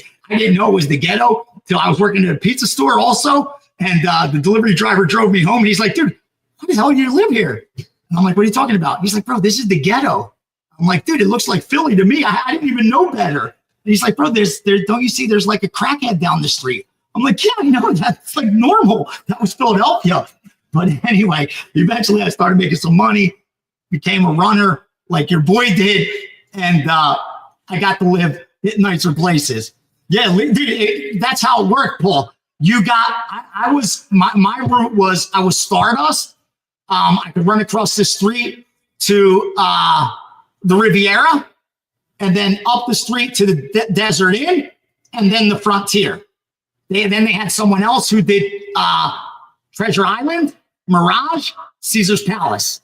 Treasure Island, Mirage, Caesar's Palace. On the other side of the strip, they had someone that did Flamingo, if you remember Barbary Coast. So yeah, that was one of my jobs too. And I was lucky. what's it called? I was lucky that I was doing it at freaking at the Stardust because I learned so much at the freaking Stardust. All right, so let's look at this under 150 and a half. They bumped it up a lot since that first game. First game was 139 and flew over. Yeah, a little recency bias involved there. Let me see. I kind of like it, but not enough to release a play to subscribers. Let me see what my sharpest books have that number at. Don't worry, before I let you guys go, you're going to get a bunch of later stuff, and more importantly, some MMA. I know you guys want some MMA, and I'll even run off, I promise the power ratings. I'll do that. I won't let you down. Sienna, Manhattan. Nah, see, my sharpest book still has them at 149 and a half. So no, that's not a play for us. That's not a play for us. Not for subscribers. Obviously, I wanted to win because I just, I got a piece of it. But I can't confirm that as a premium play. All right, on to the next one. Let's go to 637. Game 637, Columbia. Against Cornell. 637, Columbia against Cornell. Now, obviously, Columbia beat them by 11. Cornell was a favorite, a dog actually at home. I think they opened favorite, closed dog. And the fact Columbia, oh, look at this team. They've won 1 of their last 10.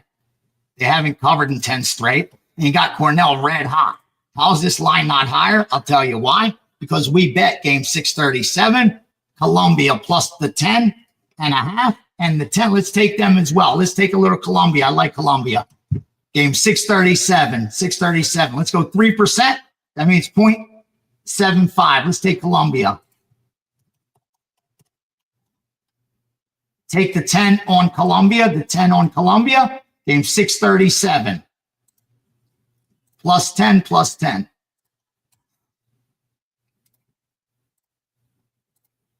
Boom. That's in.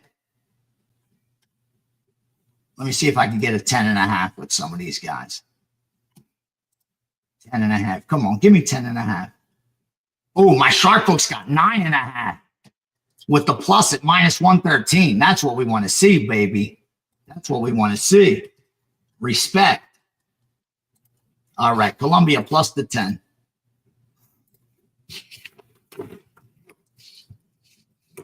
%3 play. Which means 0.75. Why? Because you go broke betting 3% of our bankroll, right? That's why.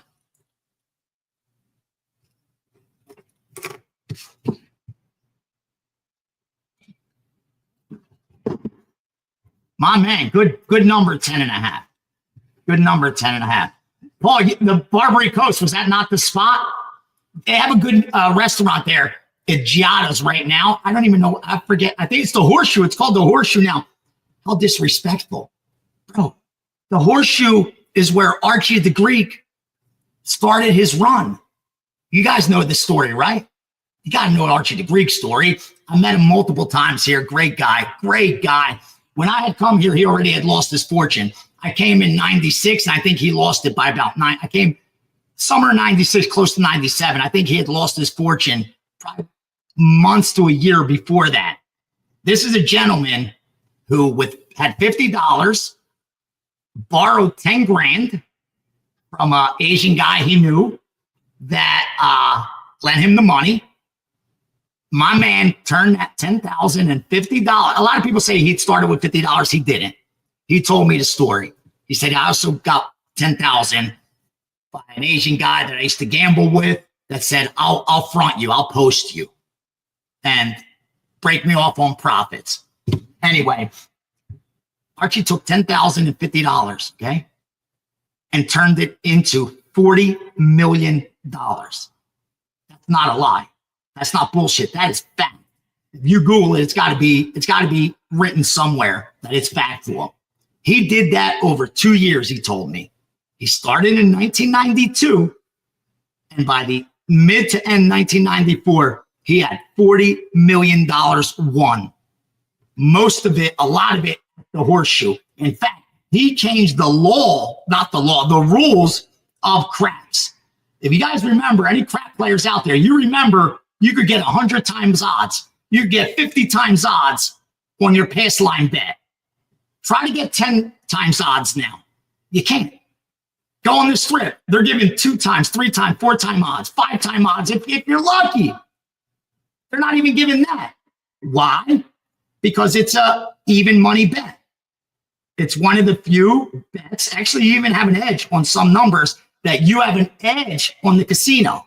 Once they figured out the math, they stopped allowing that. Thank you, Nathan. That's 3, 4, 5 is the standard, right?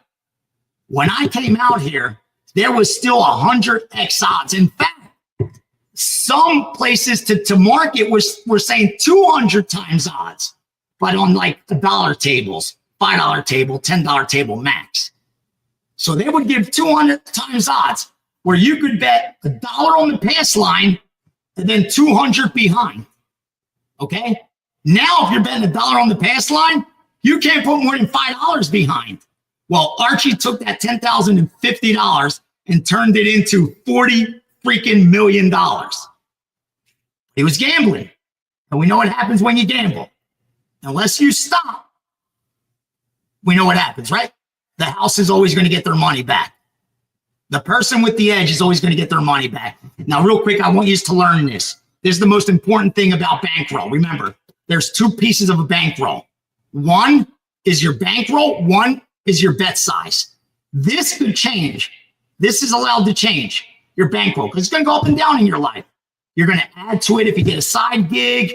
You know, you may have to take it out because there's an emergency. This is going to change. This can't change. This is your bet size percentage. Your 0.25, 0.50, 0.75, 1%, 1.25. Because once you change this, your risk of ruin increases. So as long as you never change this, your risk of ruin doesn't increase, whether you have a $1,000 bankroll or a $100,000 bankroll. This could change. This bit never changes. Never forget that.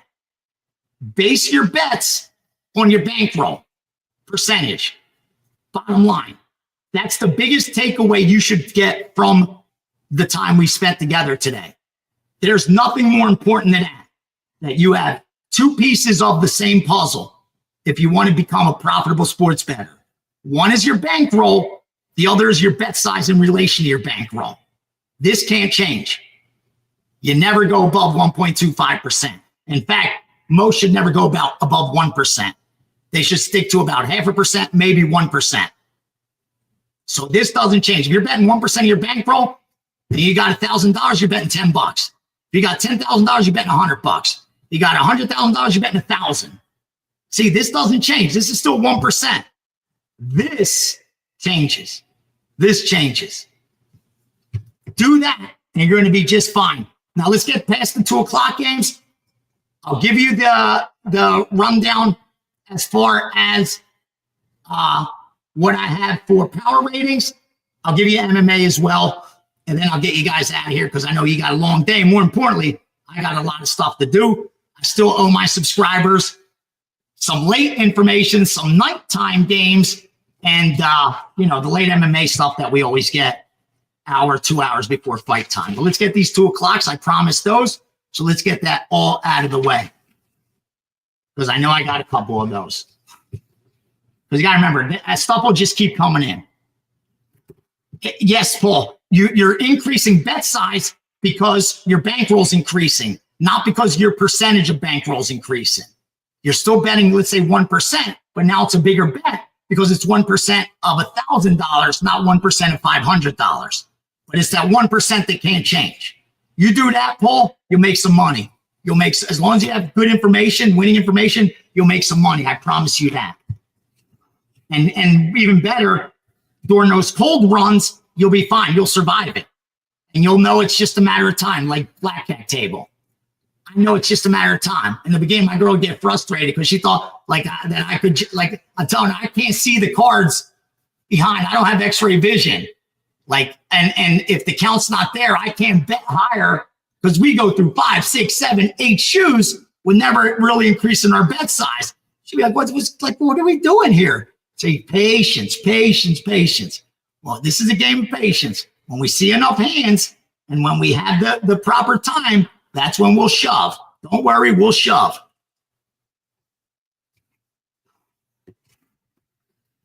For over 2.5 rounds, you cash as long as it passes 2 minutes and 30 seconds of the third round. It doesn't have to get to a decision, but it has to go past 2 minutes and 30 seconds of round 3. That's what over 2.5 is.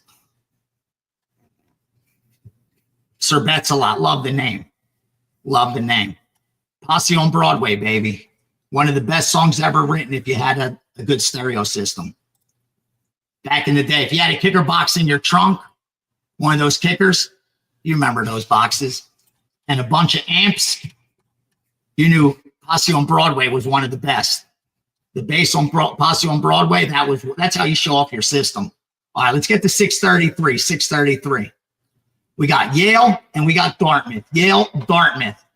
Okay, we went over 146.5 and 147. Now, I don't know if we're going to touch that with subscribers. Let's take a look and see what the number is too.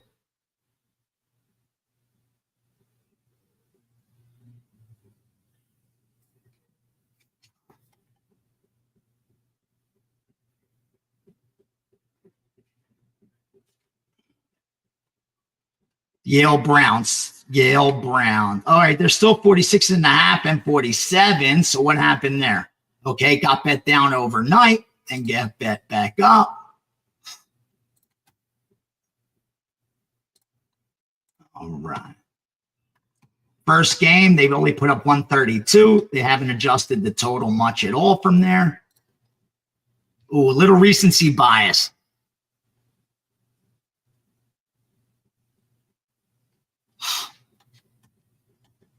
Demetria, I went to St. Demetrius that was my church that I grew up with back in Philly and Upper Darby.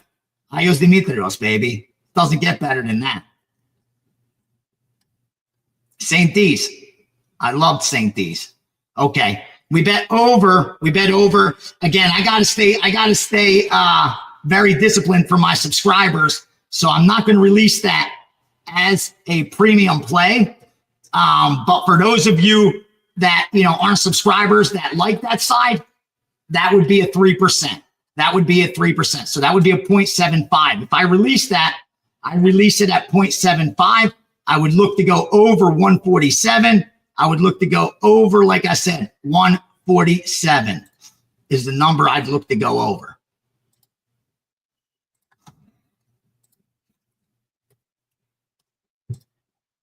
I like that a little bit. That one I'm going to keep in the back burner for us in case we bump it up.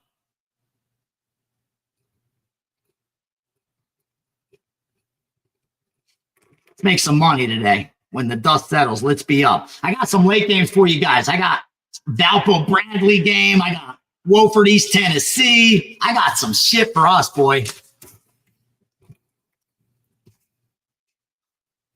147, good man. If you like the over, we're going that way. We went over, my man. We went over.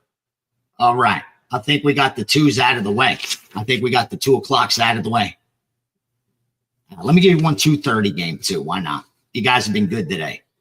Let's go to 7:45. Game 745. Bet number 745. And then I'll give you a couple minutes to give me the floor. You guys let me know what game you want, any game you want an opinion on, and we'll take it from there. All right. So right now we're looking at VMI NC Greensboro. We went over 136, over 136. I don't like that one. Game 745. It's now 136.5, 137.5. It's 37 at some places. Opened 138, came down. See, that's also what sucks. When you give accounts, they're betting what they want. And they don't ask me my opinion. So these guys are betting it. First game went to what, 134. Oh, see a little recency bias with VMI playing some high scoring games, huh? Oh shit. And Greensboro's coming off a game where they scored 108. Yeah, that's recency bias. Yeah, that's recency bias right there. Let me see. Let me check those power ratings.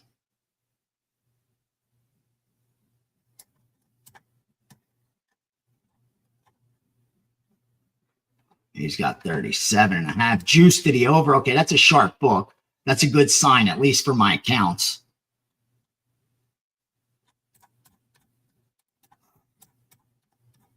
Jeez, there's so many games.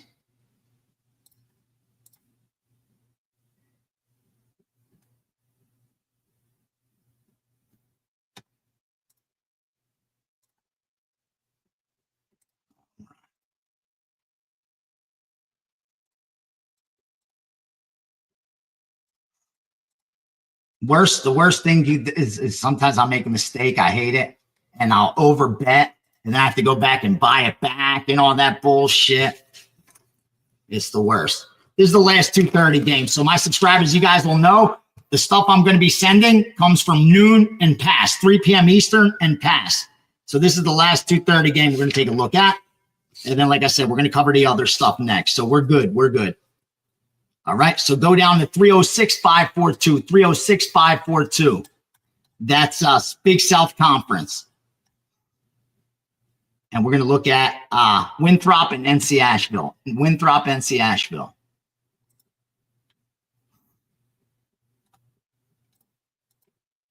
All right. Let's go Winthrop, NC Ash. 166. Where's that number now? Oh, that number's gone. See, that's what's good about giving accounts, though. They always get you in the best numbers, too. Yeah, I can't release this to subscribers, obviously. I like it, too. Damn, that sucks, man. We went under 166. Sorry. I'm going to look if I could get involved when the game tips off or first half. Man, I like it.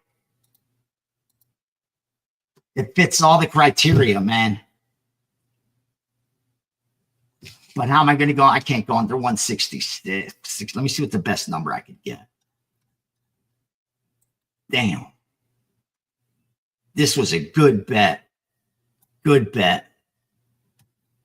I can't do it. 163. Are they crazy? 163. Everybody's at 163.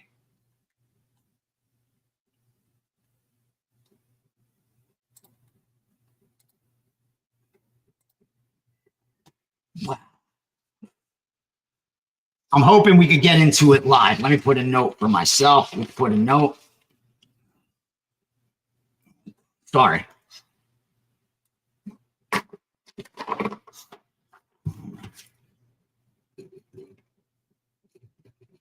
So you guys understand, here's what I'm going to be looking for in the live.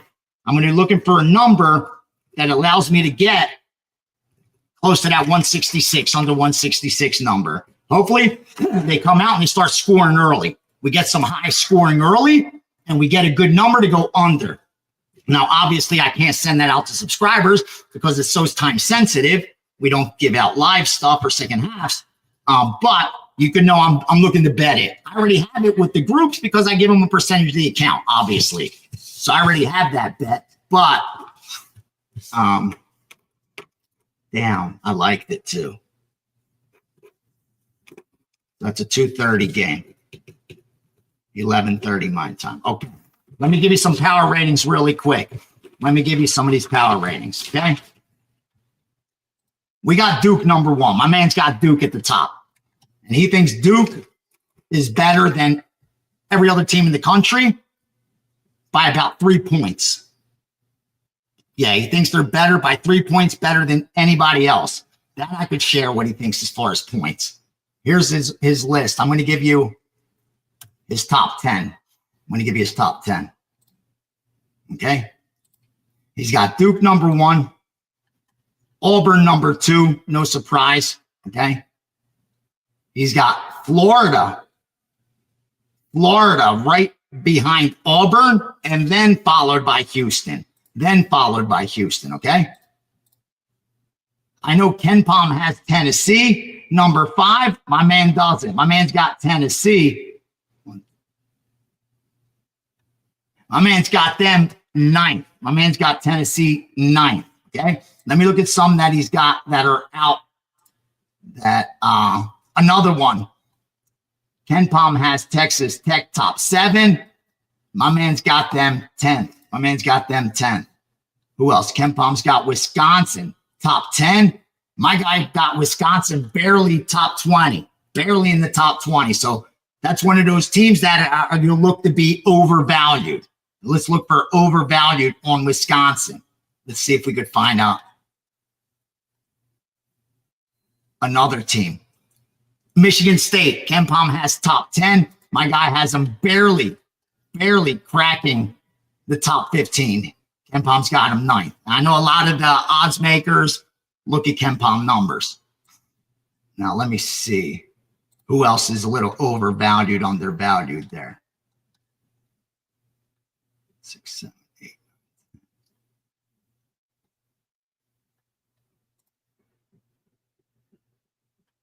Oh, Maryland, another overvalued team. Maryland shouldn't be top 15. Maryland should not be top 15. And here's one that Ken Palm has 36. Okay, here's an undervalued team that my boy has top 20, and that's Connecticut. 21 and 9, Connecticut. So my man has them as undervalued on UConn. I gave you some overvalued on Wisconsin. You know his top 5. You know how much better Duke is than everybody else. And let's get into some MMA real quick too. Now, obviously, I can't give you the ratings and all that because a lot of subscribers paid for the UFC stuff. It's not by accident. You know what I mean? I get really good UFC information. And I have a 5% play, not to promote, but my 5% over the last 365 days at Wager Talk on MMA are 72%. I'm 72%. I've won 40 units, and an ROI of 45%. Okay? 45% ROI, over 40 units, 22 bets, 73% win rate, and I have a 5% in MMA. We didn't have one last week. Not sure we had one the week before, but there's something on the card that warrants 5% play, so I'm going to fire it. All right. Let me give you some MMA. I'm just going to go from top to bottom and tell you what I like. And I even have a podcast that's up there that I did. Here we go. All right. Start off at the bottom. Santos and Diaz. Honestly, Santos probably wins that fight, but there's no way he should be this big of a favorite. No way. It's just going off the record. But if you look at who Diaz has lost to, that's the reason. And I don't think we've seen Santos get it done at the UFC level, right? So this is all potential, and I get it. Ozzy Diaz is coming in off back-to-back knockouts. He got knocked out by Joe Piper in the UFC, in Dana White's Contender Series, in 2022, and he got knocked out by Zhang. Now, Zhang hasn't lost a single fight in the UFC. He won road to the UFC fight. He's 2-0 since, okay? And one of his wins was against Ribeiro, who, just beat Cal Machado by split decision. So I would look to the Diaz side or pass. For me, it's a dog or pass situation. Gutierrez and Castaneda. I'm on an island. A lot of guys like Gutierrez, a lot of sharp guys like Gutierrez. They think he's got such a big advantage in the striking. He's going to be able to chop down the legs of Castaneda. It's going to make it tough for him to grapple because that's where Castaneda has the advantage. I don't think so. I think Castaneda can make this fight ugly. He could make this fight an ugly fight where he slows down the striking of Gutierrez. He doesn't let the leg kicks cripple him, gets him against the cage, roughs him up a little bit, makes it an ugly fight. Castaneda can win this fight. I think he can. So I like Castaneda there. He's even money at Circa. Okay? Next up. So far in this for subscribers, I have 5 plays in there. I have 5 plays. A 5%, 2 4s, 2 3s. Okay? Now, Santos Marshall, again, on an island here. I know everybody's betting Marion Santos, but at minus 252, I can't do it. I'll take 2-1 on Marshall. Now, obviously, I'll tell you straight up, I didn't bet Marshall. I didn't release it to subscribers. I don't know if I'm going to give him as a 2% play because I hate the fact I missed the opening number. Now, we'll see how it goes between now and the next couple hours because at one point I could have got plus 300, plus 275, plus 280. Now I'm down to plus 230. So what the fuck? What was I waiting for? Like if I liked Marshall, I should have bet him earlier once I saw the line moving that way. So that's me making the mistake because I do think Marshall shouldn't be this big of a dog. I think at 1 out of 3 times he wins this fight. So I need, 33%. I need plus 200 or better to bet him. Now he's there. He's right around that plus 200 range, plus 220, 230, 240. But it just pisses me off when I know I could have got plus 300 if I would have just done it faster. And when that's usually the case, I kind of tend to leave them alone. I haven't decided yet. Like I said, still going through it. Still need to talk to 1 or 2 guys that I really trust. Okay, Leo and Morono. Now, obviously, Leo took a long time to get to the UFC. I think he's got 27 pro fights. His first fight, you saw how much how highly they think of him. They threw him into the deep end against a guy that's undefeated. And you look at his next fight. And I think he actually won that fight. Many will argue because, it went unanimous decision the other way. But I think Leo made that fight a lot closer than a unanimous decision. Now you're being asked to lay a price. Look, it's Alex Morono, bro. Morono's a tough out. Comes from one of the best camps. And the fact Leo's minus 800 isn't by accident. I can't bet Leo. And I can't try to play psychic and bet how he's going to get it done. Especially since the over-under was 1.5, then went to 2.5. So, again, I don't like holding minus 500s, 800s in my pocket when it gets to a decision. Because we know how the judges are in MMA. That's the worst position to be in. To have a minus 500 and the judges have to decide it for you. All right. Petrosian Fajeda. I'm on an island here. I'm by myself. I like Petrosian here. I think his kickboxing, as long as he could avoid getting knocked out early, he should be fine. Fights that go past the second round, he's 3-1. Fajeda, first round, all 3 of his UFC wins. First round. So we got to avoid that one-shot knockout power, and that's it. Next up, welcome to the party, Skunk Punch. Glad you could make it, my man. I love my fans. All right, Van and Ciura. Now, it looks like short notice for Ray, but he was scheduled to fight in Australia, if you remember. So even though he was short notice against Van, he's been training for a fight. If Ray is able to take him down or gets his back, it could be over. It could be over for Joshua Van. But Van, we saw in his last fight against Cody Durden, he's got that good takedown defense. And his stand-ups levels again of Ray. So not sure I could lay the price, but that's the side I like. All right, next up. This guy, I love it. I never won tailing this guy. I don't know where you're following, brother. I won the most profit in MMA last year. I've won the most on the show that we do for free for the UFC. So all you got to do is maybe not cherry pick. But if you're great, bet your stuff. You don't have to bet my stuff. Why are you betting my stuff? If you're the man, you should be betting your own stuff. You shouldn't even be in here. You should be teaching the course. That's what I say. Like, I love when people talk shit and never put anything up. Let's see your picks, not after, before. Anyone could talk shit before, after the fight.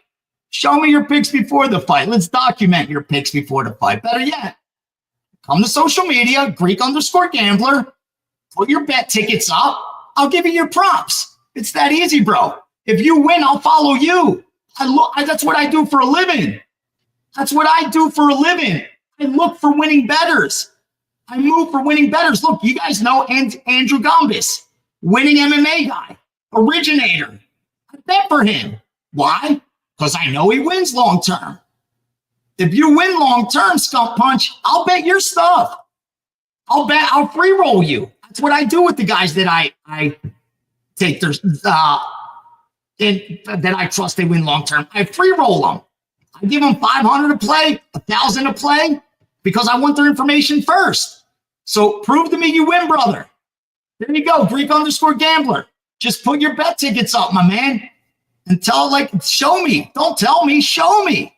Show me, bro. Show me. That's like you told me you have a 12-inch cock. Show me. I don't want to hear it. Show me. Everybody talks shit. But show me, bro. Show me. Put up the money. It's that easy. Women do that. Women talk shit. Men aren't supposed to talk shit. That's what I never understand. Ghost, that I have to, because I understand how these are boys. They're not men, but how they're boys talking shit. Like, women do that. Don't you remember in high school? Like, how can you be a man and actually go on social media and talk shit to another man? Like, it's different if you got the balls to say something. And the best is these guys don't even have their faces on their avatar. Like, they hide behind letters and pictures of other people. Come on, man. Piss standing up at least.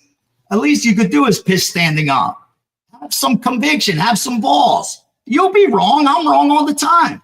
But have some balls, bro. Put it up. Again, my social media is open. And if you win, I promise you, I will follow you. I will free roll you. Show me you win, bro. Show me you win. All right. Blades Kuniev. Dude, heavyweight. Way too much.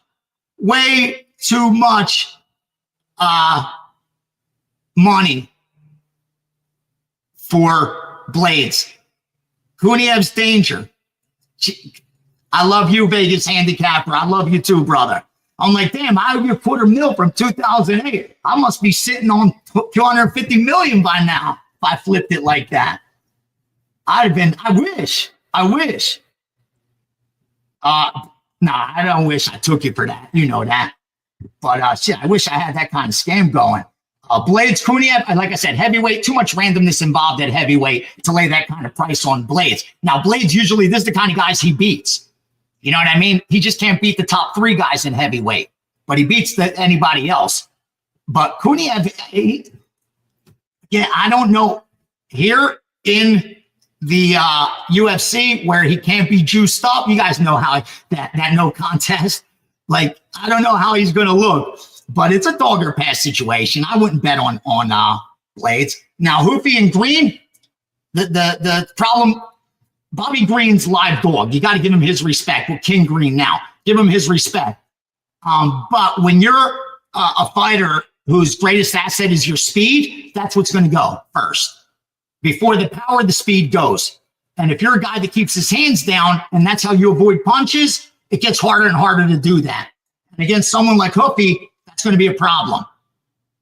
I think he gets finished. I think it's a knockout for Hoofy. I think it's a knockout for him. Lucindo and Lemos. Now, I got a disagreement here. Love you too, Mike. Thanks, my man. Love you, brother. Don, thank you, bro. Thank you, sir. Now, Lucindo Lemos, I can tell you, a guy I respect, like Nick Kalikas, reach out to him, ask about me. Like, I've worked with him for a long time. He was the guy that started making it. People get credit for being the first odds maker, or he was the first odds maker for MMA. Okay. That's who they reached out for betting lines for all the different promotions. In fact, even today, Karate Combat, he brings out the lines for them. I work with him every single day, okay? Ask guys like that. They'll let you know. Now, he likes Lemos.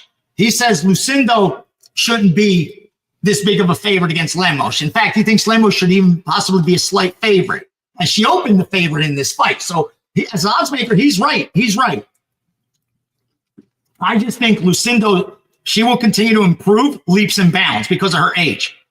You know what I mean? At 23 years old, every fight, your trajectory is still going up. Where you got a 14-year edge, that's a lot to overcome. Now, I know women age slower in mixed martial arts. They tend to age slower. But it's still 2 out of 3 times you have a 14-year edge, you're going to win that fight. That is just hard for me to overlook. Lemos has taken some punishment. I know she's got finishing power. Listen, when you finish girls at a 50% rate as strawweight, where the finishing rate, I think, is 32%, and last year it was only 23% at strawweight, and she's got a 50% finish rate, she could end the fight, okay? I'm a Lemos fan, but I think it's Lucindo's time. This is her biggest test to date. I think she's ready to pass it. I like the chalk there. Bahamondes Turner, I know a lot of sharps are betting Turner. I took Bahamondes at a better price. I'll let you guys know that. I like Bahamondes. Everybody says his defense sucks. We've seen him get hurt. But he recovers. That's the difference. When Turner gets hurt, that doesn't really happen. So as long as Bahamondes has shown me in the past he can recover, it's okay. It's okay if he gets hit. And more importantly, I think the kicking game is going to be the difference. He's a lot more, he mixes it up a lot better than Turner. So I like the Bahamondes side. And it's one of the rare times neither of these guys are going to have a reach edge. I think Turner needs it more. And usually Turner with a 77-inch reach. See, this is all coming off the top of the head, brother. When you're talking MMA, don't bring it here. Don't bring it here. I'm not in that seat by accident. They don't have me in that seat at the UFC by accident. Okay, they know the history of what I've done MMA in this city and the money that I actually won. Not units, the cash that I've won at the sports books. Okay, when everybody's saying, who's this guy? Where does he come from? Why does the UFC pick him? There's all these journalists, all these historians, all these bettors on social media that have their stuff tracked. Why him? Because they actually went and said, who actually won money betting it?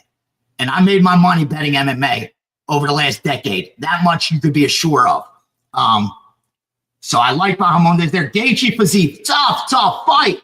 If this wasn't short notice, if Fiziev wasn't coming off a devastating knee injury and hasn't fought since the Gamrot knockout, it would be one of my biggest bets.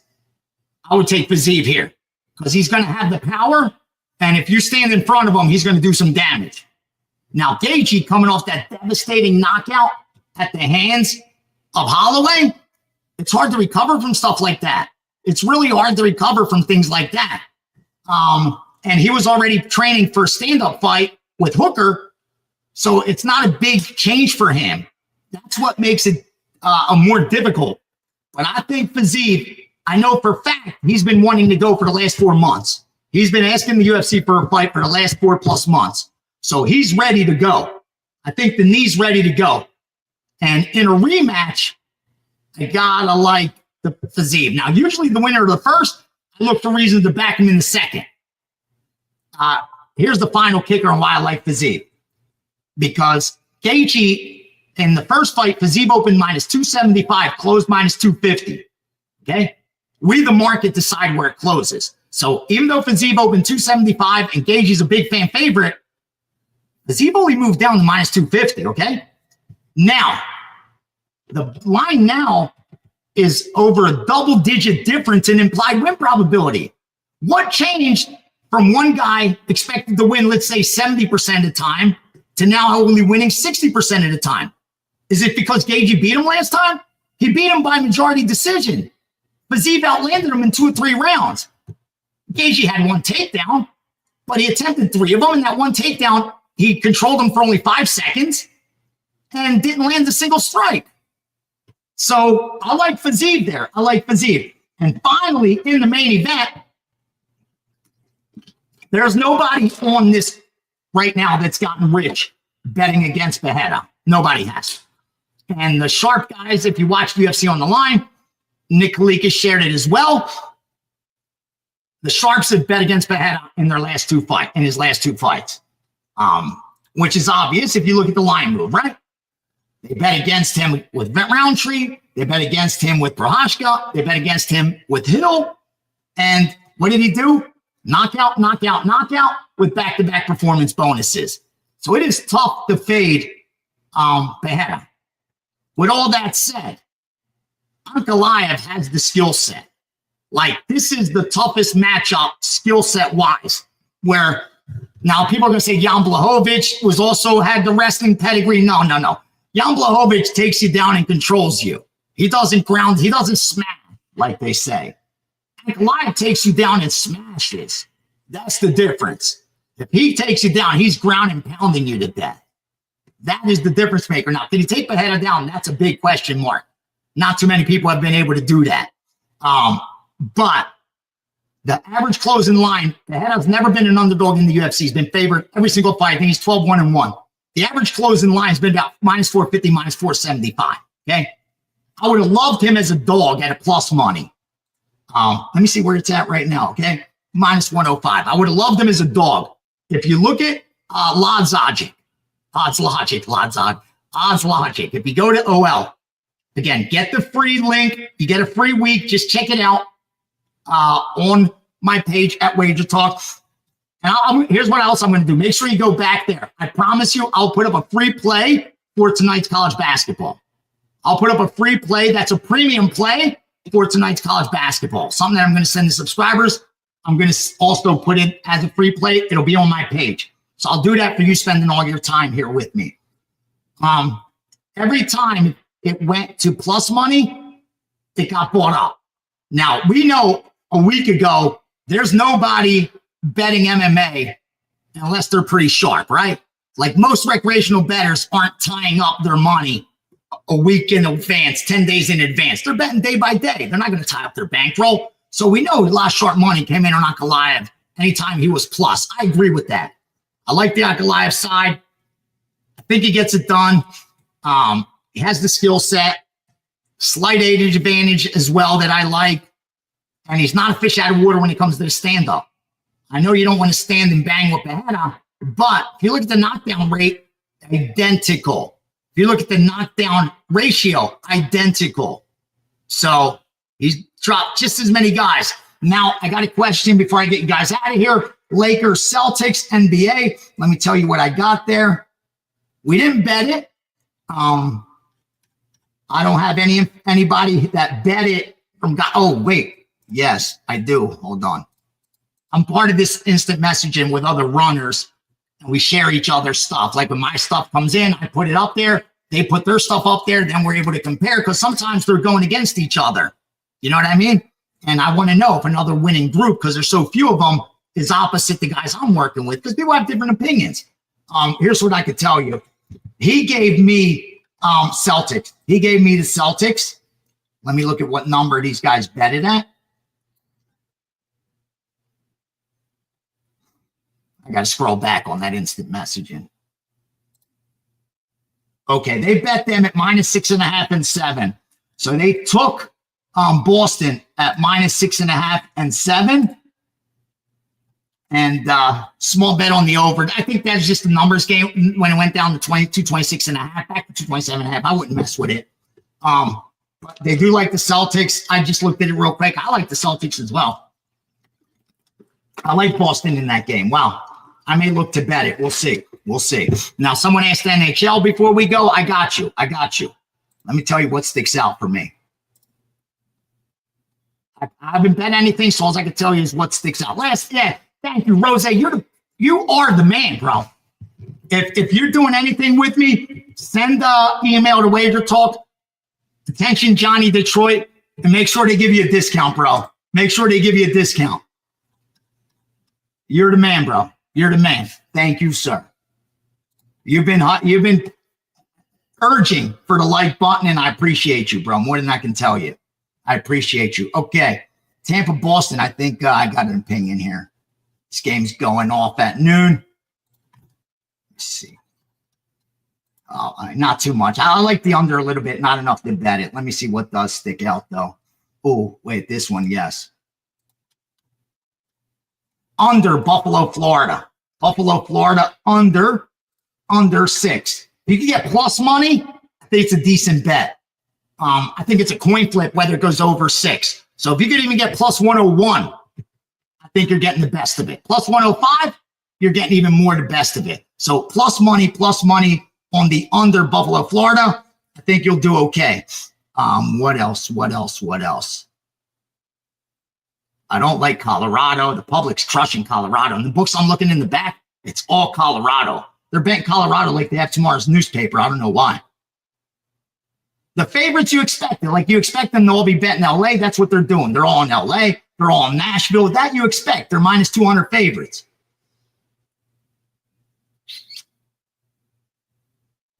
And I like Edmonton too.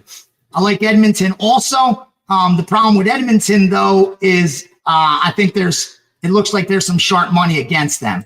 So I wouldn't really bet them. To be honest with you. Like if I had to gun the head, I would look to the Edmonton side.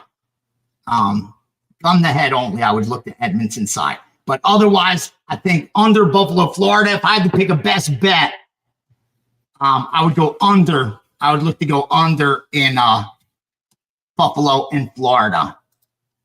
But I didn't get that confirmed. So I'm not going to, just because I like it, I'm not going to send that to subscribers.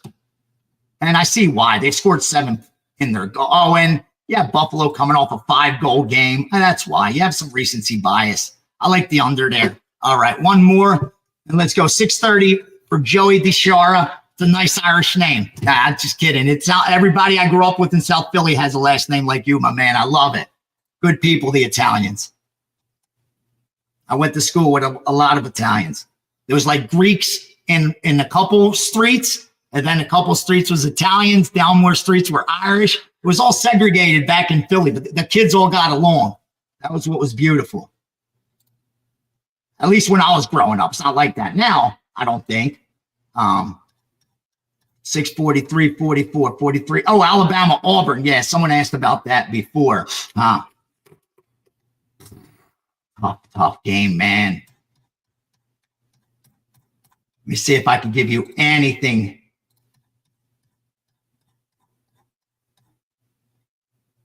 I got to go Auburn, bro. I got to bet Auburn. If I have to, I'm going Auburn. They beat them before in Alabama, and I think they get it done at home as well. I know Auburn were dogs. Alabama coming off a tough loss at home to Florida, a tough loss at Tennessee as dogs in a game they could have won that they covered. Oh, yeah, and you got Auburn coming off a loss to A&M. Nice 13-1 at home record. They've outperformed the betting market. Yeah, man. It's again, not a game I bet.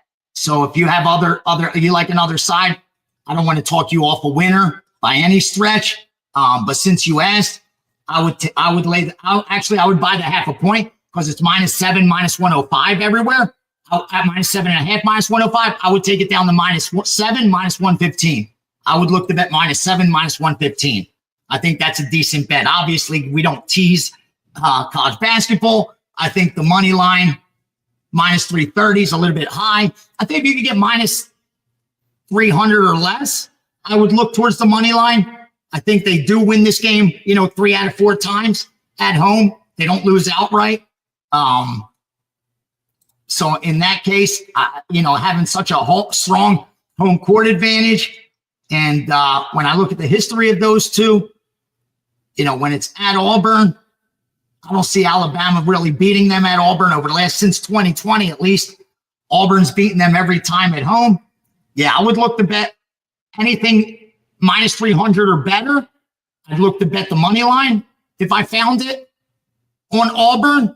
And if otherwise, I'd look to lay the 7 at -115. Now, that's going to do it. Like I said, the Blackjack course starts Tuesday, the 18th. Those of you that purchased the Blackjack course or bought the year or already gear, guys, you guys are already getting it for free. So you're going to get that link and all that sent to you. Like I said, look how excited. I've already got the automatic card shuffler We got the shoe ready. We got this so I could teach you how to look at the discard tray and be able to see with your eyes how many cards have gone by. We're ready to go, baby. We're ready to go. The felt is here so I can deal with you guys. We're ready to go. I cannot wait. I want to thank you all for coming. Seriously, thank you for spending your morning with me. I had a great time. I wish the takeaway, I hope more than anything else, regardless, hopefully we make some money with the picks, but more importantly, I really hope the takeaway is managing your risk correctly in all walks of life, whether it's here, whether it's trading stocks, crypto, in everything. Manage your risk correctly, dude. Take your time. Take your time. Nobody falls down when they crawl. When you run, that's how you fall. Crawl to the next level, to the next level, to the next level. Let them try to speed by you. I promise you, everyone that does that falls. I wish it wasn't the case, but that's what happens. So I love you guys. Greatly appreciate you, man. Wish you the best of luck, whether you follow or fade. I really do. I hope you do some damage. Greek_gambler on Twitter, on Instagram, Greek_gambler7 on TikTok. And again, man, I'm on your side. Like, I'm not booking your stuff, so I hope you win. I hope you come up with your own algorithms, your own systems, and beat these guys. Just remember, we got to pay admission to bet, 11 to 10. It's a hard hurdle to overcome. So take your time with it and bet size correctly. You'll do just fine. Otherwise, use this for entertainment. Listen, you want to go shoot pool. You like going to movies. You like going to bars, titty clubs, whatever it is. That costs money. That's entertainment, costs money. So if watching sports and betting on is your entertainment, it's never going to hurt you. You bet what you could afford to lose. And sometimes, hey, you're even going to cash a ticket. But if you're going to use it as an investment vehicle where you're putting your hard-earned money, honestly, that you could be taking care of your future self, your family, people in need, don't give it to the bookmakers, man. They don't need it. They're doing just fine. They're doing just fine. So God bless you and yours, bro. Remember, all the answers are in the good book. They've always been there. It's never going to change.